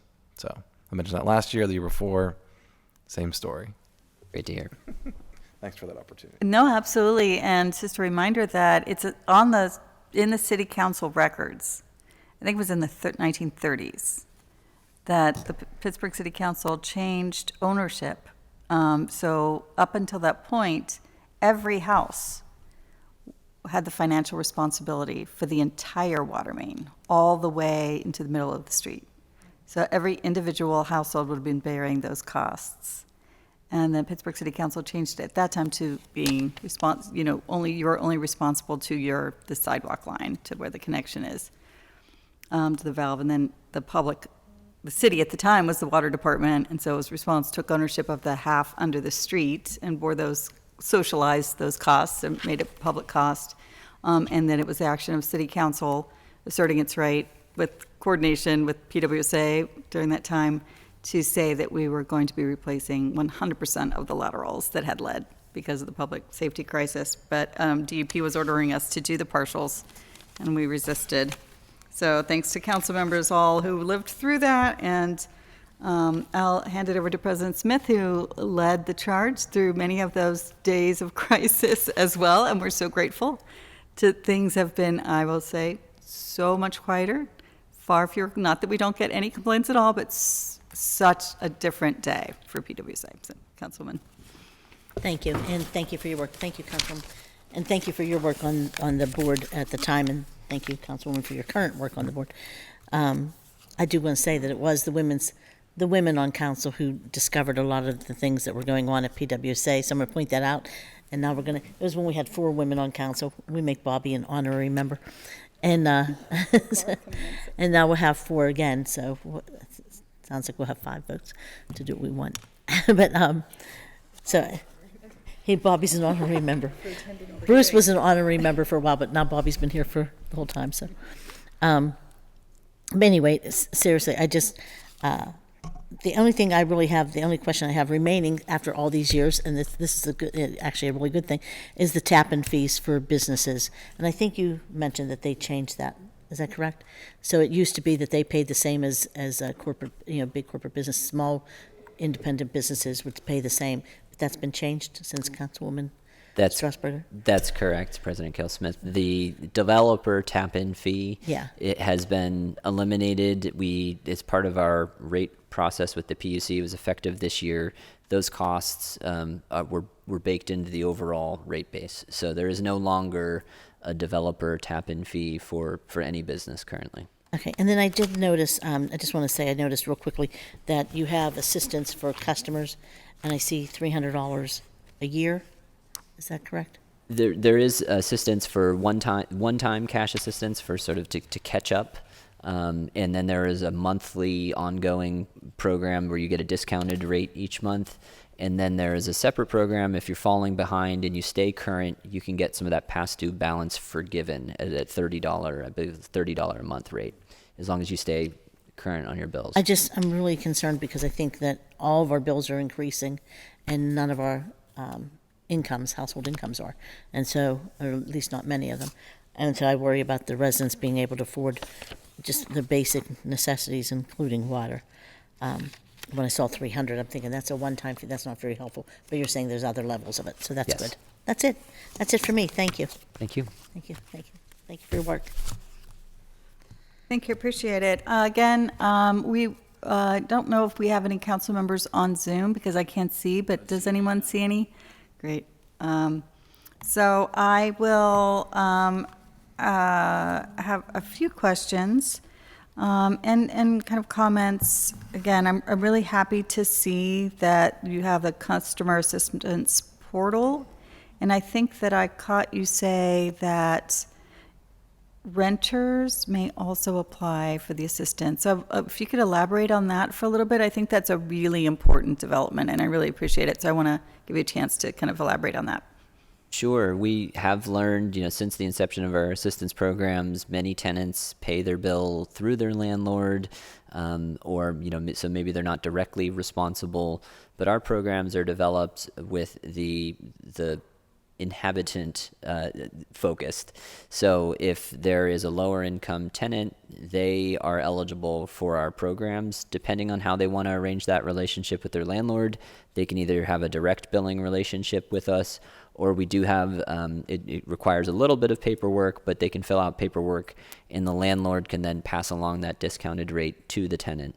So it's never easy because sometimes tenants turn over. It's sometimes a little bit of a cumbersome process, but we now have offerings for tenants largely across the board, and the portal allows a lot more transparency on what that bill is, and tenants can have a direct relationship with PWSA, whereas a few years ago they had to go through the landlord to even see what the bill was, and we want to inform them that we want them to know about their use. There's also I'll plug a ton of great material. A lot of people toss it in the trash, but there's a lot of information that we put in the bills each month that could be useful for folks, including assistance programs. So saying that you are a tenant is no longer a reason for you not to be able to get help. Have you seen an increase then in the kind of subscription rate to the customer assistance programs because of the portal and the renters being able to apply independent of the landlord? We have generally seen an uptick.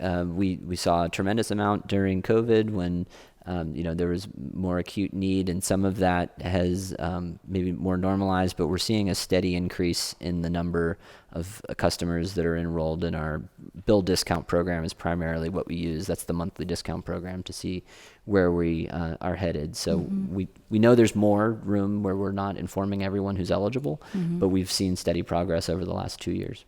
So I just want to highlight that. So there are customer assistance programs for paying your bill, but then there are also assistance programs basically for the lead line replacements. And so similarly, sometimes it's more of a challenge when you have a landlord owner than, new construction doesn't have a lead line. But if you're in a historic home, that's been converted into apartments, or you're in a small property that's been a rental unit for a long time, we still are concerned about lead connections there. So how is your success rate with landlords? I know it's very important to get the applications back to get permission to do that. So if you want to speak to that. Sure. So for the voluntary programs, I mentioned kind of jumping in line if you wanted to proactively have a lead line replaced. The income is based on who's in the home. So if there's a lower income tenant that is being served by a lead line, we will, if they meet the income requirements, replace it for free. We're not going to use the landlord's income to base that, because if there's someone in there that wants that removed, we want to be able to help them out. On the additional lead line, I spaced on the second part of the question. It's kind of the participation of landlords. When you have a water Yes. main replacement, you kind of have to return your packet. So but, yeah. this is a program change for this past year. Is actually Public Utility Commission now has rules that they are forced to opt in. So if you do not opt in, you actually are at risk of having your water shut off. We haven't had it come to that in any instances over the last year or so, but there's several notices that we have to put in place to let people know if you don't agree to have your lead line replaced, you will be shut off of water. I just wanted to acknowledge how much of a difference the years have made. So the lead service team, did I say that one? It's so fantastic. I was waiting in anticipation for the lead line replacements on my own street for years, having lived through the whole project. And yet still I missed my packet and missed my phone call. And I said, I didn't get my packet. And they were like, Councilwoman, we contacted you on exactly this date and time, and then exactly that date and time. I said, it makes it really, really clear how difficult your jobs are to make sure you get that information back from each household. And they do a fantastic job. So I just want to give them a shout out. There was a day before they existed that I would use my own council staff to go knock on doors. When we were coming through and doing the kind of, not the water main replacements, but just the kind of focused lead line replacements in different neighborhoods, because it was just this mad scramble to try to get the response rates up so people didn't miss their opportunity to get the lead line replacement. And now we feel really confident that everyone's getting reached. And you have 100% participation in the current program, which is phenomenal. And similarly with the customer assistance, again, I just want the public to understand that they can apply both for the lead line replacement on income basis, they can apply for bill discounts on an income basis, because when we started this in 2017 or so, that was difficult. We didn't even have customer assistance for billing, it was really a struggle for people were scrambling to try to get their own financing sometimes and get reimbursements for lead line. And so that is a radically huge improvement. And I feel like we're doing a great job for equity there, for prioritization. I'd like to ask, I think there's probably more than we want to talk about today that we need to talk about with the other kind of stormwater issues and groundwater issues and our, how much water is being lost in the system. It's kind of a big discussion for another day.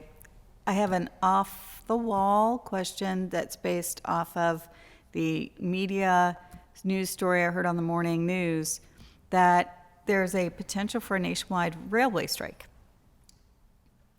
And our supplies, especially at the water plant, are heavy, and probably we get some by rail. So for the chemicals at the water plant, kind of how dependent are we on deliveries? Do you know? Are you able to answer? And if not, you can get us an answer. How many days supply do we have I know there's a 3-day supply of water right now, even if we had to shut down the water plant, which never happens. But there's a 3-day supply just in our reservoirs and tanks, which is a great assurance. But how much do we keep in hand? How long can we operate without deliveries? So we did do some of that assessment when kind of things came to the 11th hour previously, earlier in the year, and we have been advocating through our trade associations, because all utilities are in a similar boat, some worse than us. So we do not currently get any chemical shipments directly by rail, but at some point they are likely on rail before they're put on a truck. So, depending on that exact supply chain, we undoubtedly would have an impact to us if there were a rail strike, as I'm sure with Alcosan, they use a lot of the same types of chemicals in their processes that we do. And so it is certainly a concern. We have crunched those numbers. It would not be an immediate need. If we miss deliveries, we do our best to top off our supplies, but there's only so much you can store safely. So it is there was a conference call with the PAPUC on this very issue with all utilities, electric, gas, and water and sewer about this. So it's something we're very concerned about, as we're concerned during COVID with similar supply chain questions, and we're going to continue to monitor. In terms of the exact days on hand, that's something that we can certainly provide to you offline. Thank you. I appreciate that you all are coordinating statewide and the PUC is helping with that coordination because, yeah, there's things that as the city, we want to ensure that we have for public safety and for our citizens' safety. So thank you for being upfront on that. I appreciate that. Does any other members have any follow-up? Again, yeah, thank you. Thank you. No, I wanted to say that mostly to start getting you thinking about this, that I know that the board was able to take a tour of the water treatment plant or water treatment facility near Aspen Mall. I think we like to say we don't want to call it Aspen Mall anymore, but the water treatment facility, and that there was the offer to take all of council for a tour, which is really, really helpful to see it in person, what exactly is happening there, and the amazing engineering that went into that and goes into that every day. So perhaps we can coordinate that during warmer weather months and make sure to invite all of council. You can tell me all about it when you get back. Thank you. The invitation is open, and we are hosting more tours than we did. Due to COVID, we definitely did less, but we are now opening our doors back open to the public and interested folks who want to come out and see really an engineering marvel that we're using in a lot of the same way that we did 100 years ago, just renewing certain components of it. So it's fascinating stuff. I encourage you to join us, check it out. Fantastic. Again, we could talk for hours at Yeah. PWSA always, so we won't keep you here for hours. If there's no final questions. I can just say, you can tell that they're doing much better because they came with only 2 people instead of an entourage. Because usually you had to face city council, the women were going to give you a hard time. Yes, we're all grateful that we're not getting nearly as many calls and complaints about PWSA. I probably shouldn't close out without saying that we are concerned about the reconstruction schedule for the water main replacements, especially that have happened in District 7. We've talked about it at council before, so I'm happy to follow up with you. I was happy to see the crews out today on my drive into work. We've been extremely fortunate with the weather holding out so that the kind of concrete and asphalt work can happen. But it's been a long construction season, and let's hope that the 2023 water main replacement programs happen more expeditiously, because the impact on residents has not been fun. So everybody who sends an email, and I've even gotten some this morning, are really, really happy to get the water mains replaced because, they're about 40 years behind schedule. And as we know, they've been leaking and there are problems, and to get the lead line replacements especially. But this was a tough construction cycle. I think we're 2 months behind schedule on it being completed. Not sure exactly, but I know we have Lawrenceville, Bloomfield, Highland Park. Yeah, we've run into quite a few opportunities there. It's something we're monitoring closely, and we do want to thank the public for working with us and bearing through it. We're always looking for opportunities to get better. Holding our contractors accountable is a key part of that. We have loads of input for you that you can take into consideration for 2023, and we'll pass them all along. We certainly want to hear that. Absolutely. Thank you all. I'll let you go with that. If everyone's all done with their questions, I appreciate it. Thank you for coming. Have a lovely rest of your day. We'll ask you to make room for Alcosan. Do members need a recess before we have our next guest? So if everyone from Alcosan who's coming forward. Do you need a recess? You've been at it all day. I had a break. Thank you. This is a busy committee. Thank you all. Was that fun? I'm still going to talk to you about Banksville.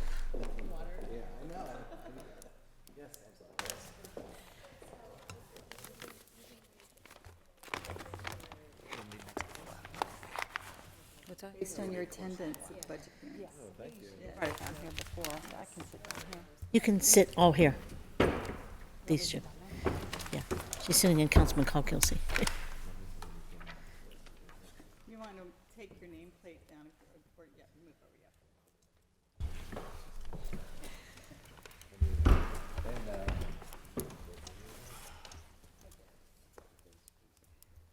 yeah. While it gets settled, I'll just let our city council budget director give us an introduction, and that way we can keep things moving. Thank you, Mr. McDevitt. Yeah. Alcosan, the Allegheny County Sanitation Authority, authorized powers include, among others, the collection, transportation, treatment, and disposal of sewage in Allegheny County and certain adjacent areas, and the collection, transportation, treatment, and disposal of such industrial waste as shall be acceptable to the authority within said territory. Alcosan has a 7-member board, 3 appointed by the mayor of Pittsburgh, 3 appointed by the Allegheny County Executive, and 1 joint city-county appointee, with each serving a 5-year term. And City Council President Therese Kell-Smith was recently joined the Alcosan board. All right, is everybody settled and ready to make your introductions? I'll turn the floor over to you. Councilwoman, thank you very much. On behalf of our Executive Director, Orletta Scott Williams, we at the Allegheny County Sanitary Authority are pleased to be in front of Council this afternoon to present the Alcosan 2023 budget. My name is Doug Jackson. I'm the Director of Operations and Maintenance, and I'm also the Deputy Executive Director. And with us at the table today is Kim Kennedy, our Director of Engineering and Construction, Mike Lishta, our Director of Regional Conveyance, Karen Fantoni, our Director of Finance, and in the rear support is Jeannie Clark, our Director of Government Relations. With that, we have a PowerPoint presentation on the 23 budget for Alcosan, and I will turn it over to, Ms. Fantoni for the presentation. All right, thank you, Doug. Again, thank you very much for asking us to be here. It's always a fun time. It's always right before Thanksgiving, so we're always sitting here wondering when we're going to start smelling that nice turkey. So again, thank you. We're here to talk about Alcosan's 2023 operating and capital budget. So this budget was presented to our executive board last week. It's up for their review currently, and it will be voted on and hopefully approved here at the next board meeting in December. So that's kind of where we are in the process. It is a 5-month-long process and during the budget. So we start this process in August. We close the month of August, and then we disseminate a lot of our budget worksheets to all the staff. This is a collaborative effort. Every manager, every director is heavily involved in both the capital budget process and the operating budget process. It's not a one-man show. There's no way you could pull all this data together by one person. So we do the operating budget meetings. We have 1 day of the capital budget meetings as well, as we sit down and we work through what the capital budget's going to look like for next year. And in our long-term plan, we do forecast out for the entire clean water plan, which I'm sure you guys are very familiar with, and you'll hear a little bit more about that this afternoon. But we do actually forecast out through, in a very draft way, through 2036. So we do go and actually extend this budget quite extensively. So we do a 5-year rate resolution that was passed last year. So we have an idea of what the revenue is going to look like. Obviously, revenue is going to be, thank you, the consumption numbers, which come from our water data, and then that we times that by obviously our rates, and that gives us our revenue. And then we also look at obviously our expenditures. So we prepared the draft. The board is reviewing the draft. And then once we get that approval, we will disseminate copies to the trustee as required by our trust indenture. Some highlights for our 2023 budget is it does include the 7% rate increase. That's the second year of that 5-year rate resolution that was passed last year. It provides additional funding for self-funded capital. Anything that we can fund out of operating funds is less money that we have to go and borrow from the market. You just heard from PWSA, and I just echo those sentiments. We are a very capital-heavy, capital-intensive industry. We are in the bond market. We're going to be back in the bond market. We actually just closed on bonds, and I'll talk about that in a little bit as well. So again, anything that we can self-fund saves the ratepayers money. It's going to increase our Clean Water Assistance Program payment from by $2 a quarter to $42 a quarter. So we provide a payment to those less fortunate or more vulnerable ratepayers to provide them additional relief as part of their bill. It is for the Alcosan portion of that sewer bill, and it is in a direct application to their bill. So it is something that they can apply for. It's administered through the Dollar Energy Fund. We've had a lot of success for that. We started this program back in 2017, and since inception, we've funded over $1.1 million worth of grants. It improves our coverage ratios and our liquidity. And again, when you're talking with bonds and you're being in the market quite frequently, anything you can do to help with those ratios is going to help lower the cost of borrowing funds. And lastly, it meets all the requirements of our trust indenture. So what are we looking at? So from a cash perspective, our total cash requirements for 2023 is just shy of $400 million. We're looking at an operating budget of almost $111 million. We have our debt service, which is $76 million, which is really up from last year. Last year's was about $61 million. I'm sorry. Thank you.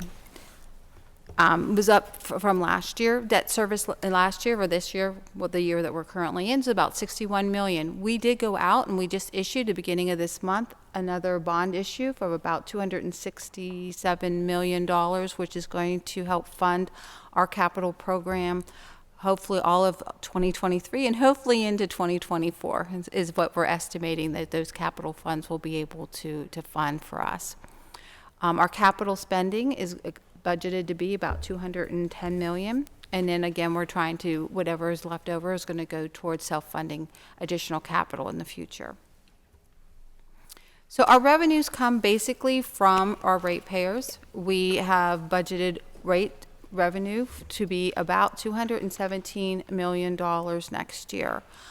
Interest for the first time is actually budgeted to actually show up on the budget. Our interest income has been pretty anemic for the last 3 or 4 years, but we're hoping to actually get some money in the bank from interest income. We are hoping and we are working actively to get grants. We have not received grants per se historically as it related directly towards Alcosan, but Jean, our Director of Government Affairs, is working very strongly with the Army Corps of Engineers, among others, to try to attract and to get some grant money in to help fund those capital programs. So when we look at our budgeted expenditures, this is just a quick snapshot of where we expect to spend that money basically by function. So you can see here it's pretty much spread across the board. Throughout the organization. So this is just a quick snapshot of where those funds are going to be spent. So when we get into capital spending, we broke out the look of this table from how we've presented it in the past. So we wanted to kind of demonstrate what part of our capital program is really related to the federally mandated consent decree, which is the first part, which is the Clean Water Plan. And in the second page of this, we'll talk about what we consider our organic capital, which would be just those ongoing repairs, maintenance, things that we have to do in order to maintain and operate and maintain the plant in the condition that it needs to be. So if you look at this first page here, the Clean Water Plan, we're looking to spend about $157 million related to Clean Water Plan projects. And in a couple slides, the Director of Engineering, Kim Kennedy, is just going to highlight a couple of those major programs for you. The organic capital, again, which is the active projects for things that we're doing just to maintain the plant, is about $45 million is what we're expecting. Now, included in that is our new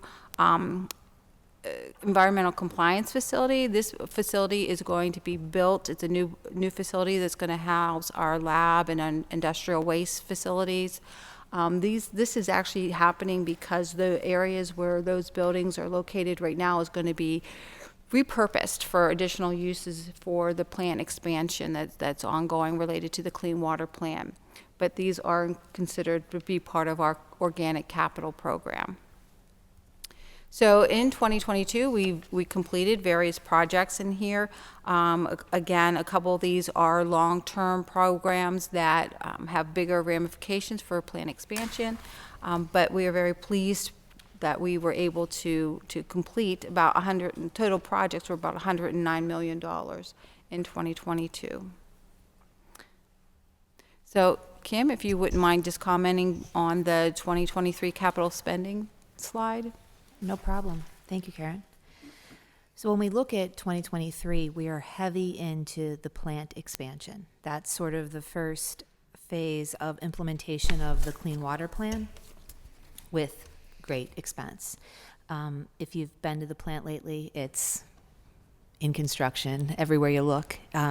So we've had the North End plant expansion. That was our first large project that we bid, and that actually, the contractor came on site in August of 2020. So we bid that right at the beginning of COVID. We got that going through COVID, and we've been making a ton of progress on that project, but it's a big project. So we expect about $28 million next year on that project. Our East Head work started in 2021. It will be our primary treatment facility for up to 360 million gallons per day of influent flow. And then the environmental compliance facility Karen touched on, that is organic capital that will house our laboratory and biosolids departments. That is important, very important components of our compliance. And then the CSO bypass and disinfection, we just awarded this construction in September. The contractor hasn't gotten started yet, but next year will be an important year for that contract. And these all have, well, not the environmental compliance, but North End, East Headworks, and CSO bypass have consent decree milestones associated with them. And then last but not least, the design of the Ohio River Tunnel. So that'll be the first project that kind of comes out of off of our campus. We're at 30% design right now. We plan to bid that project in 2024, but next year we'll advance to 60% to 90% and submit our permit applications. All right, thank you, Kim. So when we talk about the 7% rate increase, what does that mean? What it means is that the average household will pay about $3 more a month in Alcosan charges than what they paid last year. So it's very comparable to the $3 more that they paid in 2022 as opposed to 2021. So again, we want to talk about the credit ratings. As we went out and we just issued bonds here in November, we were revisited by both S&P and Moody's as part of that process. And we're very, very pleased to report that S&P upgraded the authority to AA- with a stable outlook from our single A plus rating that we had previously. Moody's had upgraded us when we did the 2020 bonds to AA minus, or actually AA3, which was their AA category. So we're AA, which was really beneficial for us when we went out for this last bond issues, because it opens up the market to other investors who may not have been able to invest in our bonds. And as we move forward and we continue to be in the market frequently as we go through this process, it's a really good thing to be able to open up yourselves to as many different investors as you possibly can. Plus, the higher your credit rating, obviously that translates into cheaper interest rates. And with the rates as they are today and they continue to climb, the more we can do to protect that interest rate environment, the better off we're all going to be. Some of the credit strengths that have been noted related to Alcosan is our consistently strong financials, our debt service coverage ratios, Our long-term rate plan, the ratepayers absolutely love the multi-year rate increases. They really appreciate that, and they appreciate the ability of our municipal customers to plan and to budget for those rate increases. They like the fact that our municipal customers are obligated to Alcosan until our debt matures, and also that we have an experienced management team. Some of the credit challenges that have been noted related to Alcosan is the fact that the consent decree is substantial, both in terms of scope and cost. There's a lot of heavy lifting that's going to have to be done between now and 2036. I mean, we need to be done with this first phase of the consent decree by that date. And so there's a lot of work that needs to be done, and a lot of construction contracts and a lot of planning that still needs to happen ahead of us. Our debt ratio, again, we talk about the debt ratio. We are heavily debt funded. We're going to continue to be heavily debt funded. It's just pretty much a nature of the industry. And so if we don't maintain those, our financial statements, if we don't maintain that liquidity, we don't maintain those types of financial measures, we could lead ourselves to be downgraded. So it's something that we do have to watch very carefully. And again, that was our presentation. Again, it's short, sweet, and if there's anything in here that you would like to ask, we would be more than happy to entertain your questions. Thank you for your presentation. I'll let Councilwoman Smith go first as a member of the Alcosan board. Thank you. Thank you all for being here, and thank you for your work at Alcosan. It really does run like a well-oiled machine, Alcosan. I think with all the institutional knowledge you have there, you don't need a lot of oversight, obviously. But you know me, I'm going to continue to look. And I do want to thank Mayor Gainey for appointing me to the Alcosan board. When he first asked, I was a little bit hesitant. I'll be honest. I was a lot hesitant. I actually called Jeannie Clark. I called a lot of people asking about it. But I asked what they wanted me to do or accomplish, on the board. And one of the things they said is just be you. Just, do what you. So look out, because I'm going to be me. So anyway, but I do want to give you a chance. There was an article about, the overcost for one of the projects we just did, and I want you to give it a chance for you to, in your words, to explain that. I don't know, Doug? Yeah, sure. So if you're referring to the recent large change order relative Change order, I couldn't think it was yep, called, so, yeah.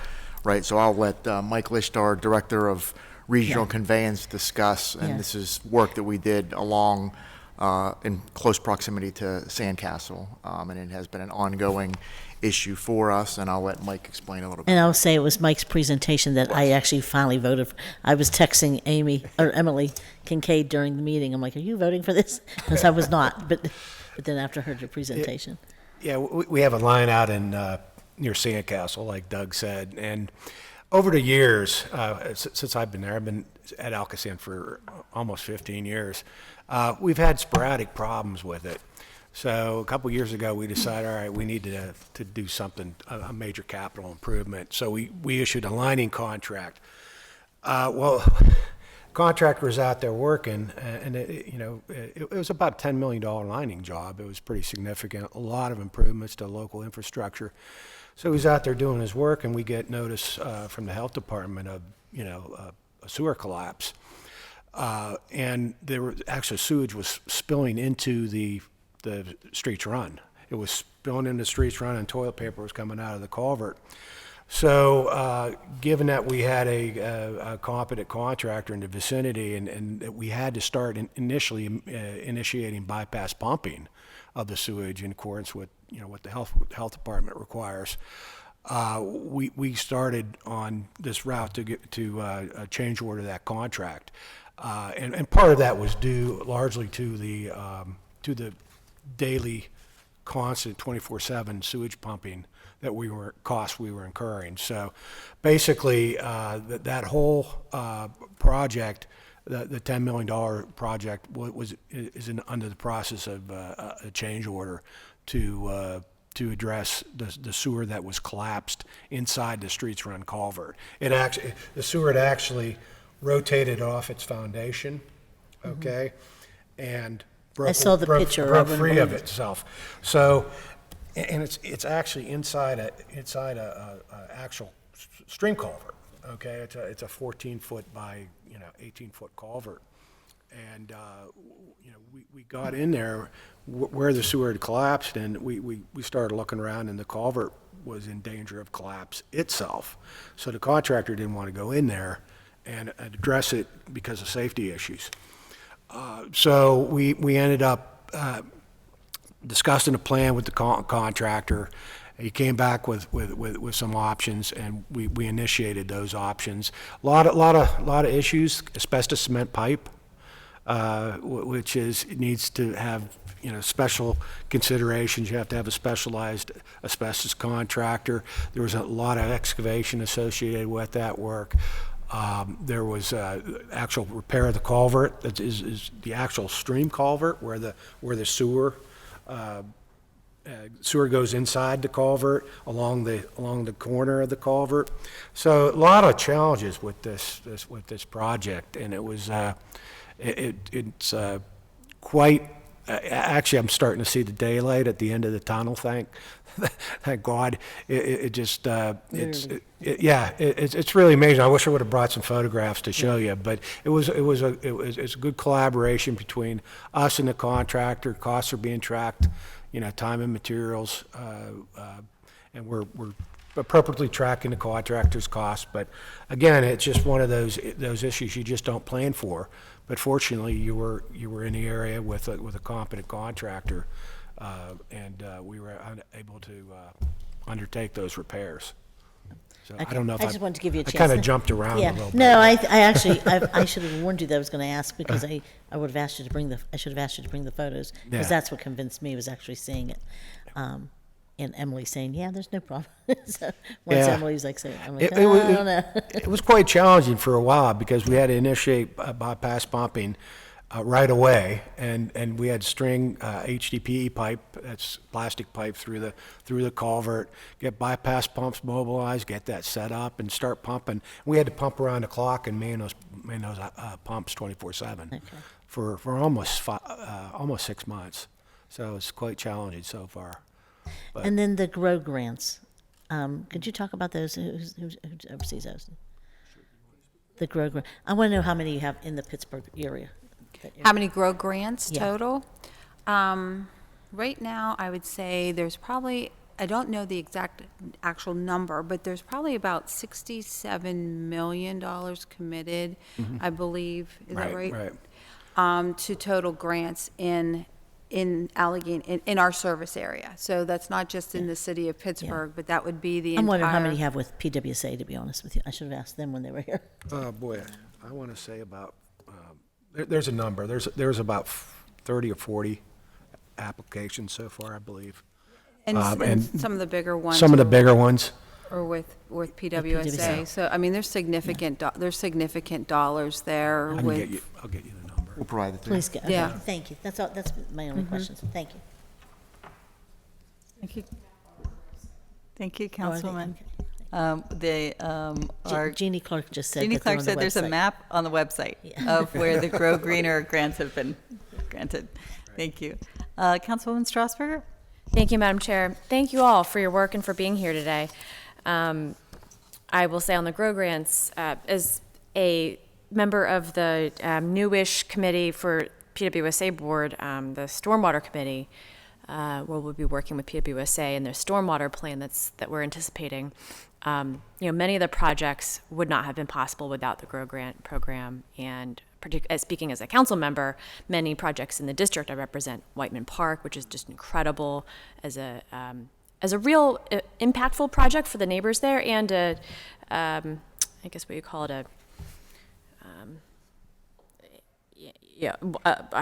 a kind of a teaching project that people can learn from. And the Maryland Avenue project, certainly in Chatham University's campus, all of those are making an impact in people's lives, so that they are no longer experiencing the massive basement backups, sewage backups that they were experiencing previously. So thank you for that program. I did want to ask a little bit more about the Clean Water Assistance Payment and how that works, how that's structured. Sure. It is administered through Dollar Energy Fund. So the program started back in 2017. People apply through Dollar Energy Fund. We provide funding to Dollar Energy, and they approve the process. So they'll reach out. They have various community organizations that help them as far as getting the word out, getting the people knowledgeable enough to apply. Plus, we like working with them because they do administer other local grants similar to this, so they can kind of cross-qualify people related to those programs and say, hey, you know, if you apply for the PWSA program, hey, well, do you know that there's an Alcosan program out there too that you are also could be eligible for? So residents will apply. Once they're qualified, that qualification lasts for about a year. They get a quarterly grant that is applied right to their Alcosan charge on their bill. Now, we don't bill the majority of those customers, and so we provide those funds to those agencies that actually provide that billing to those customers, but they get the credit for that. We cover pretty much the first month of a quarter's usage of water. So we estimate the average household uses 12,000 gallons of water a quarter, and so our charge is about 4,000. It covers about 4,000 gallons of that bill for those residents. So just for people, I mean, even council members who, you know, are still learning or people tuning in, I mean, it is a little bit confusing, right? Because if let's say you're a PWSA customer in the city of Pittsburgh, you might not get a bill from Alcosan. You're a line item on the bill, and so to know to access these different types of funds or these assistance programs might be something that folks wouldn't think of unless they were it was marketed to them specifically. Then does Dollar Energy handle all the marketing of that program? Do you do some of that marketing? How is that? We do some outreach ourselves, and every time that we have, I mean, obviously it's located on our website, and anytime we're out in the community, we talk about it. We have information related to the program, but also we rely on Dollar Energy as part of their function. For part of what we pay for them to do is outreach. You know, it's not a comment on you, just I was at a session last night where someone was lamenting that if you, you know, let's say you need discounted bus passes and you qualify for discounted, you know, water through PWSA and Alcosan and, you know, discounted groceries and food, right? Like there's not kind of a one-stop shop to help folks navigate all of that. And so it is very challenging for folks, but, you know, I'm glad to know that at the very least, this is handled by Dollar Energy, which then allows for some cross-pollination, if you will, with other utilities or other types of benefits that they might be able to receive. That's one of the reasons why we wanted to go with Dollar Energy, is because we felt that they were best positioned to do that, to do that marketing, to do that reach out in the community. Plus, they use various community groups in order to be able to get the word out into the neighborhoods. Well, thank you. Those are the extent of my questions. Appreciate the work you do every day. I know it's often unseen, but crucial to you know, our health and well-being in this region. So thank you. Thank you, Councilwoman Strasburger. Councilman Wilson, do you have questions? Madam Chair, I do. I just wanted to say thanks for coming today, although you have to, I guess. I have the draft. No, I'm kidding. It says draft on the... Anyway, all right, now for the serious questions. So this 2023 capital budget, and then the capital spending, I don't know, there's a bunch of different charts here. Budget expenses. Where are the amounts for the upcoming big Pittsburgh dig? So if you look at the first page of that those 3 pages there that are talking about the capital budget.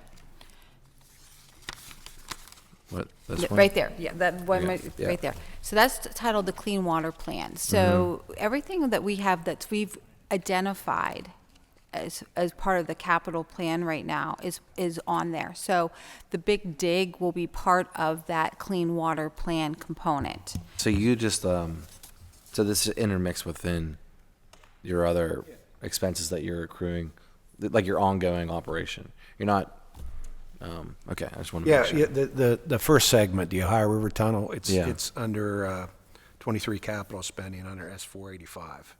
or 600. Yeah, I see that. I just wanted to confirm that that's what I'm, That's the first okay. segment. So it says clean water plan. Right, so that's our capital spending that's related to the federally mandated Yeah. consent decree. Okay, so that's all that right here. That's what that first page is, correct. And then the This- organic capital is just your ongoing. It's just our ongoing, Okay. capital related to things at the plant, or if we're going out and doing lining of our interceptor system, or any work like that, that is on the second page. And here's of that our $2 organic. billion number. Okay. Correct.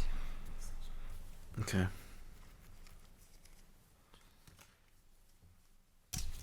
Now, not everything that is going to be done under the Clean Water Plan has been identified and budgeted yet. Just, so this is what has been identified as of the time we did this back in October as to what we've identified and budgeted for. I appreciate the tour that I was given, throughout the north side. Yeah. What's Although to, it's my district now. what's to come? just that little sliver. We actually didn't step on that property, I don't think. Okay, good to know, good to have. And then I continually go, I just even went to Washington's Landing for their HOA meeting. And, I was mentioning this to them, and some people's eyes in the crowd are like, I don't know what you're talking about. So it's amazing just how big of a project. And I see the community engagement that you've done. There's these public meetings. It still seems like it hasn't set in. I don't know how to quantify what I've been feeling, but I just feel at all community meetings, I'm trying to describe it, and they're just like, I don't. So can we? I know Gene is always amendable, but I'm just thinking this now. I think it would be good to go through each and just kind of drive it home, because I know when the 18-foot driller comes, and that's when the questions will still come. But maybe just a primer, because we invited them all to the meeting. Yeah. On the spot, or at the different locations, but it wasn't a big turnout. We've done, so in addition to the final designer for the Ohio River Tunnel, we hired a tunnel program manager that'll help us through all three phases. And we've done quite a bit of outreach. So we can even create a report to let you know what communities, there's countless organizations and neighborhoods and schools, but it's never enough.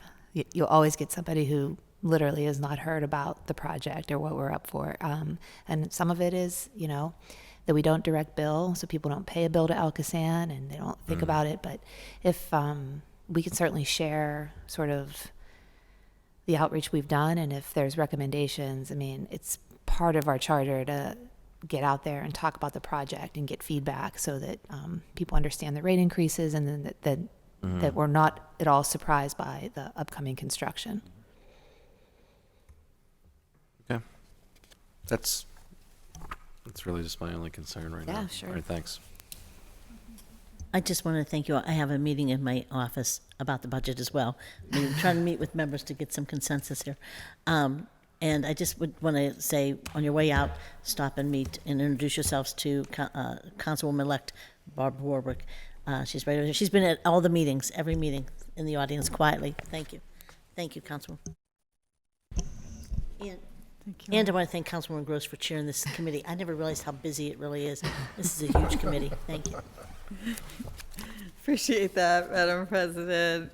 And I'll also keep this brief. Council members have been, get a gold star on the city. Councilwoman Strasburger, Councilwoman Smith, and Councilman Wilson. Councilman Coghill came in and out as well, but you've pulled in the long day here in person, here and other days as well. So I should follow up probably on Councilman Wilson's question about the big dig. Kind of, you know, it's a phrase that I use repeatedly since we've seen big digs in other cities, and some people sometimes are curious about it. But I want to say thank you because Jeannie had you and a bunch of engineers out when I requested it before we approved our resolution, I think, approving the projects.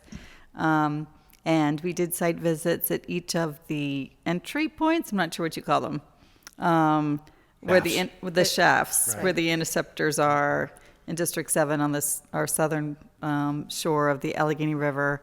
And it was really helpful, I think, to have some community leaders kind of just all of us kind of standing there and being like, well, the drill site will be like from over there to over here. And, you know, it's they're quarter acre or up to half acre sites, and that they'll be drilling 150 feet deep, and then going laterally under the river for that tunnel. It's a 18-foot tunnel, 18-foot diameter tunnel that will run the length of the city boundaries of the Allegheny River.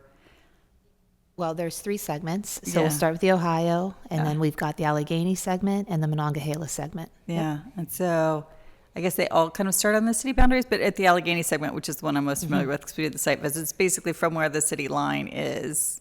Yep. Just thereabouts by Brilliant Yard. Yep. Is the top, and then we'll run downriver, and then I don't know where the 3 meet, I guess somewhere near the North Shore stadiums are. Yeah, and then continue to the water plant. So if you were listening and didn't catch all that, that's there to catch the overflows that are happening now that we've been in out of compliance for almost 30 years with the Environmental Protection Agency for having our sewage overflowing into our rivers. And this way, instead of having those tunnel openings dumping right into the river, they'll basically fall down 150 feet into a new tunnel. It will catch them all. So I think I summarized that okay? You're nodding your heads. I can't see you on screen, so I think we've kind of summarized that one. If I can get a little nitty-gritty, since your presentation matches what I have in my hands, and that's part of our record. The pages aren't numbered, but when you go to your bar chart on capital spending, and the last one, you'll see the Ohio River Tunnel final design. You have it like $10,750,000. But on the previous page, can you help me with your units of money? It says 10,000. And then I thought, well, then, you know, that's in thousands. No, so what But- happened was, I'm sorry. Yeah, go ahead. Yeah.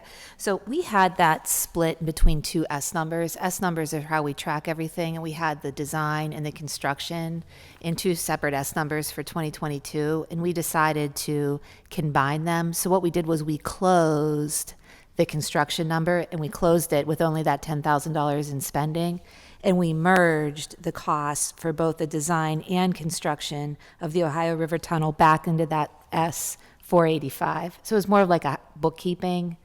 We just want to keep all the costs, design and construction management in one S number.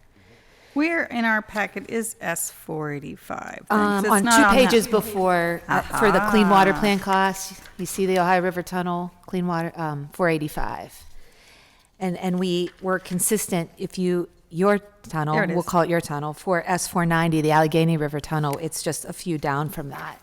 Okay, so instead of being here on the completed projects, it's on the clean water plan. Right, and so we page. just we closed the S number associated with it just being construction, and just moving forward, we're going to keep it clean, design, construction, and construction management per tunnel segment in one S number. It's great to know, because I don't know if anyone else would have done this, but when I saw 10,000 and then 10 million, I thought, oh, I have to add thousands for that chart. And then I went, that's impossible, because that would be like 25 billion for the Sawmill Run plan. So I'm glad I asked. So it's just a carryover, and it's actually a $10 million line item on the clean water plan. Gotcha. or what's merged into the total on the Right, Clean right. Water Plan. Right, it's That's one. 85 and this $652 million line item. Yeah, or it's almost 653 million. This is basically a $2 billion plan still for the regionalization, the tunnels, the plant expansion. More? It looks like these numbers make it look like more, but I'm Correct. That $2 billion was done in 2010. So we keep it so that we're not escalating it per what year we're having the conversation in, but it would need to be escalated forward from the plan. It was 2010. initially a $2 billion plan. Correct. Right. And while the plan hasn't expanded, the costs have. Sure. Okay, yeah. So I think that would also make sense to the public. Thank you. I lost my other page where I was scribbling notes here. So we have the big dig coming. We've kind of described the customer assistance programs. We talked a little bit about the growing greener plans, and we talked about some of the kind of learning projects like Whiteman Park and Maryland Avenue. There's a project that we kind of has been stalled for the A41 sewer shed, which PWSA did a study of the kind of 3 top sewer sheds, one in the Allegheny, one in the Monongahela, one in the Ohio, and the sewer shed in the Allegheny River, the A41, so you know the outfalls at the zoo parking lot, where one of the big digs will be. We had talked about doing kind of both a stormwater project, but also a city park, it's our RAD park at Highland Park there. So of course the sewer shed extends deep into the neighborhoods, but the kind of main trunk is in that valley on the west side of Heth's. It's called Heth's Valley on the west side of the Highland Park proper. So if there are kind of future conversations with PWSA about more of these demonstration projects that would reduce stormwater kind of capture on site, is there anything aside from the plan? It's like I can kind of see, I can see the line items. We can all see the line items of the Clean Water Plan, but anything you wanted to add? Yeah, I mean, Tim Prevost and my staff and Julia Spiker, they typically have calls routinely with PWSA on various grow initiatives, because we're still trying to fund additional projects that are meaningful and result in overflow reduction and result in stormwater inflow reduction. So they're pretty active in communicating with PWSA on potential projects. So we could follow up about that, because I think the M29 was the one in that same kind of mayor's green print plan from 2017, 18 or so. Yeah, they've been working, that project actually was funded, the M29 project, but I think the scope is under, it's they're changing it due to some constructability issues or something up in the shed. I'm not sure exactly what it is, but they're trying to work that out with PWSA. But there's still $10 million that Alcosan is committed to that sewer shed. That's great. For grow. That's great. And I know, again, there were 3 sewer sheds in that study that was at like kind of a square foot scale, detailed plans of the entire sewer sheds. The other one, in the Ohio one, I can't remember, but I know that the Allegheny one was the A41, and there was a lot of, again, a lot of resident participation and community participation and kind of emotional investment in it. So we'll look into it. That would be wonderful. I think I forgot to mention to PWSA, but I think they heard. We'll follow up. We're asking all of the authorities to become, if you're out of compliance with submitting to council your employee position and salary reports. So we are asking for them literally by employee name, position, and salary. We've got a note from our solicitor that it should to be presented every 6 months. And so if you could get current with that, we'll read them into the record so they're publicly available to the public in our Legistar system. It seems like we've got a little bit out of whack over COVID, I think especially, or I'm not sure when the last one from Alcosan is, so I appreciate that. We submit those every 6 months because I sign them. Fantastic. I don't know. We'll look for them on our end. Are you sending them to the Madam Clerk or to? I'll go back and I'll look at where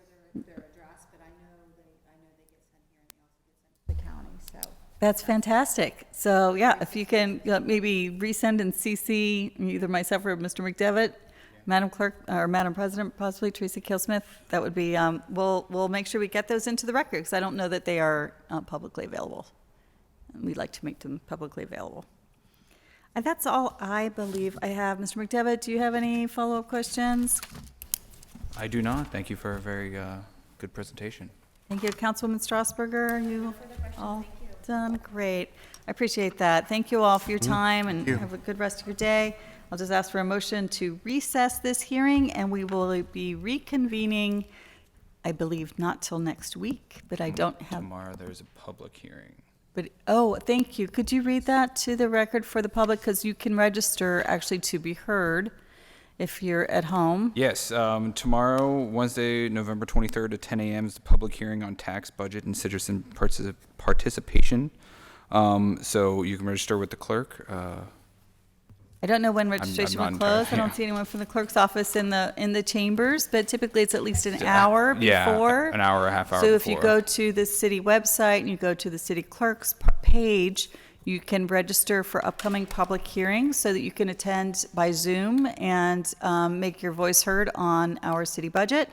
And that registration will probably close an hour beforehand. You can also, of course, come downtown and just be here in the audience and testify in person without registration. And we will look forward to hearing from the public. And with that, I'll ask for a motion to recess. Motion to recess. This meeting is hereby recessed.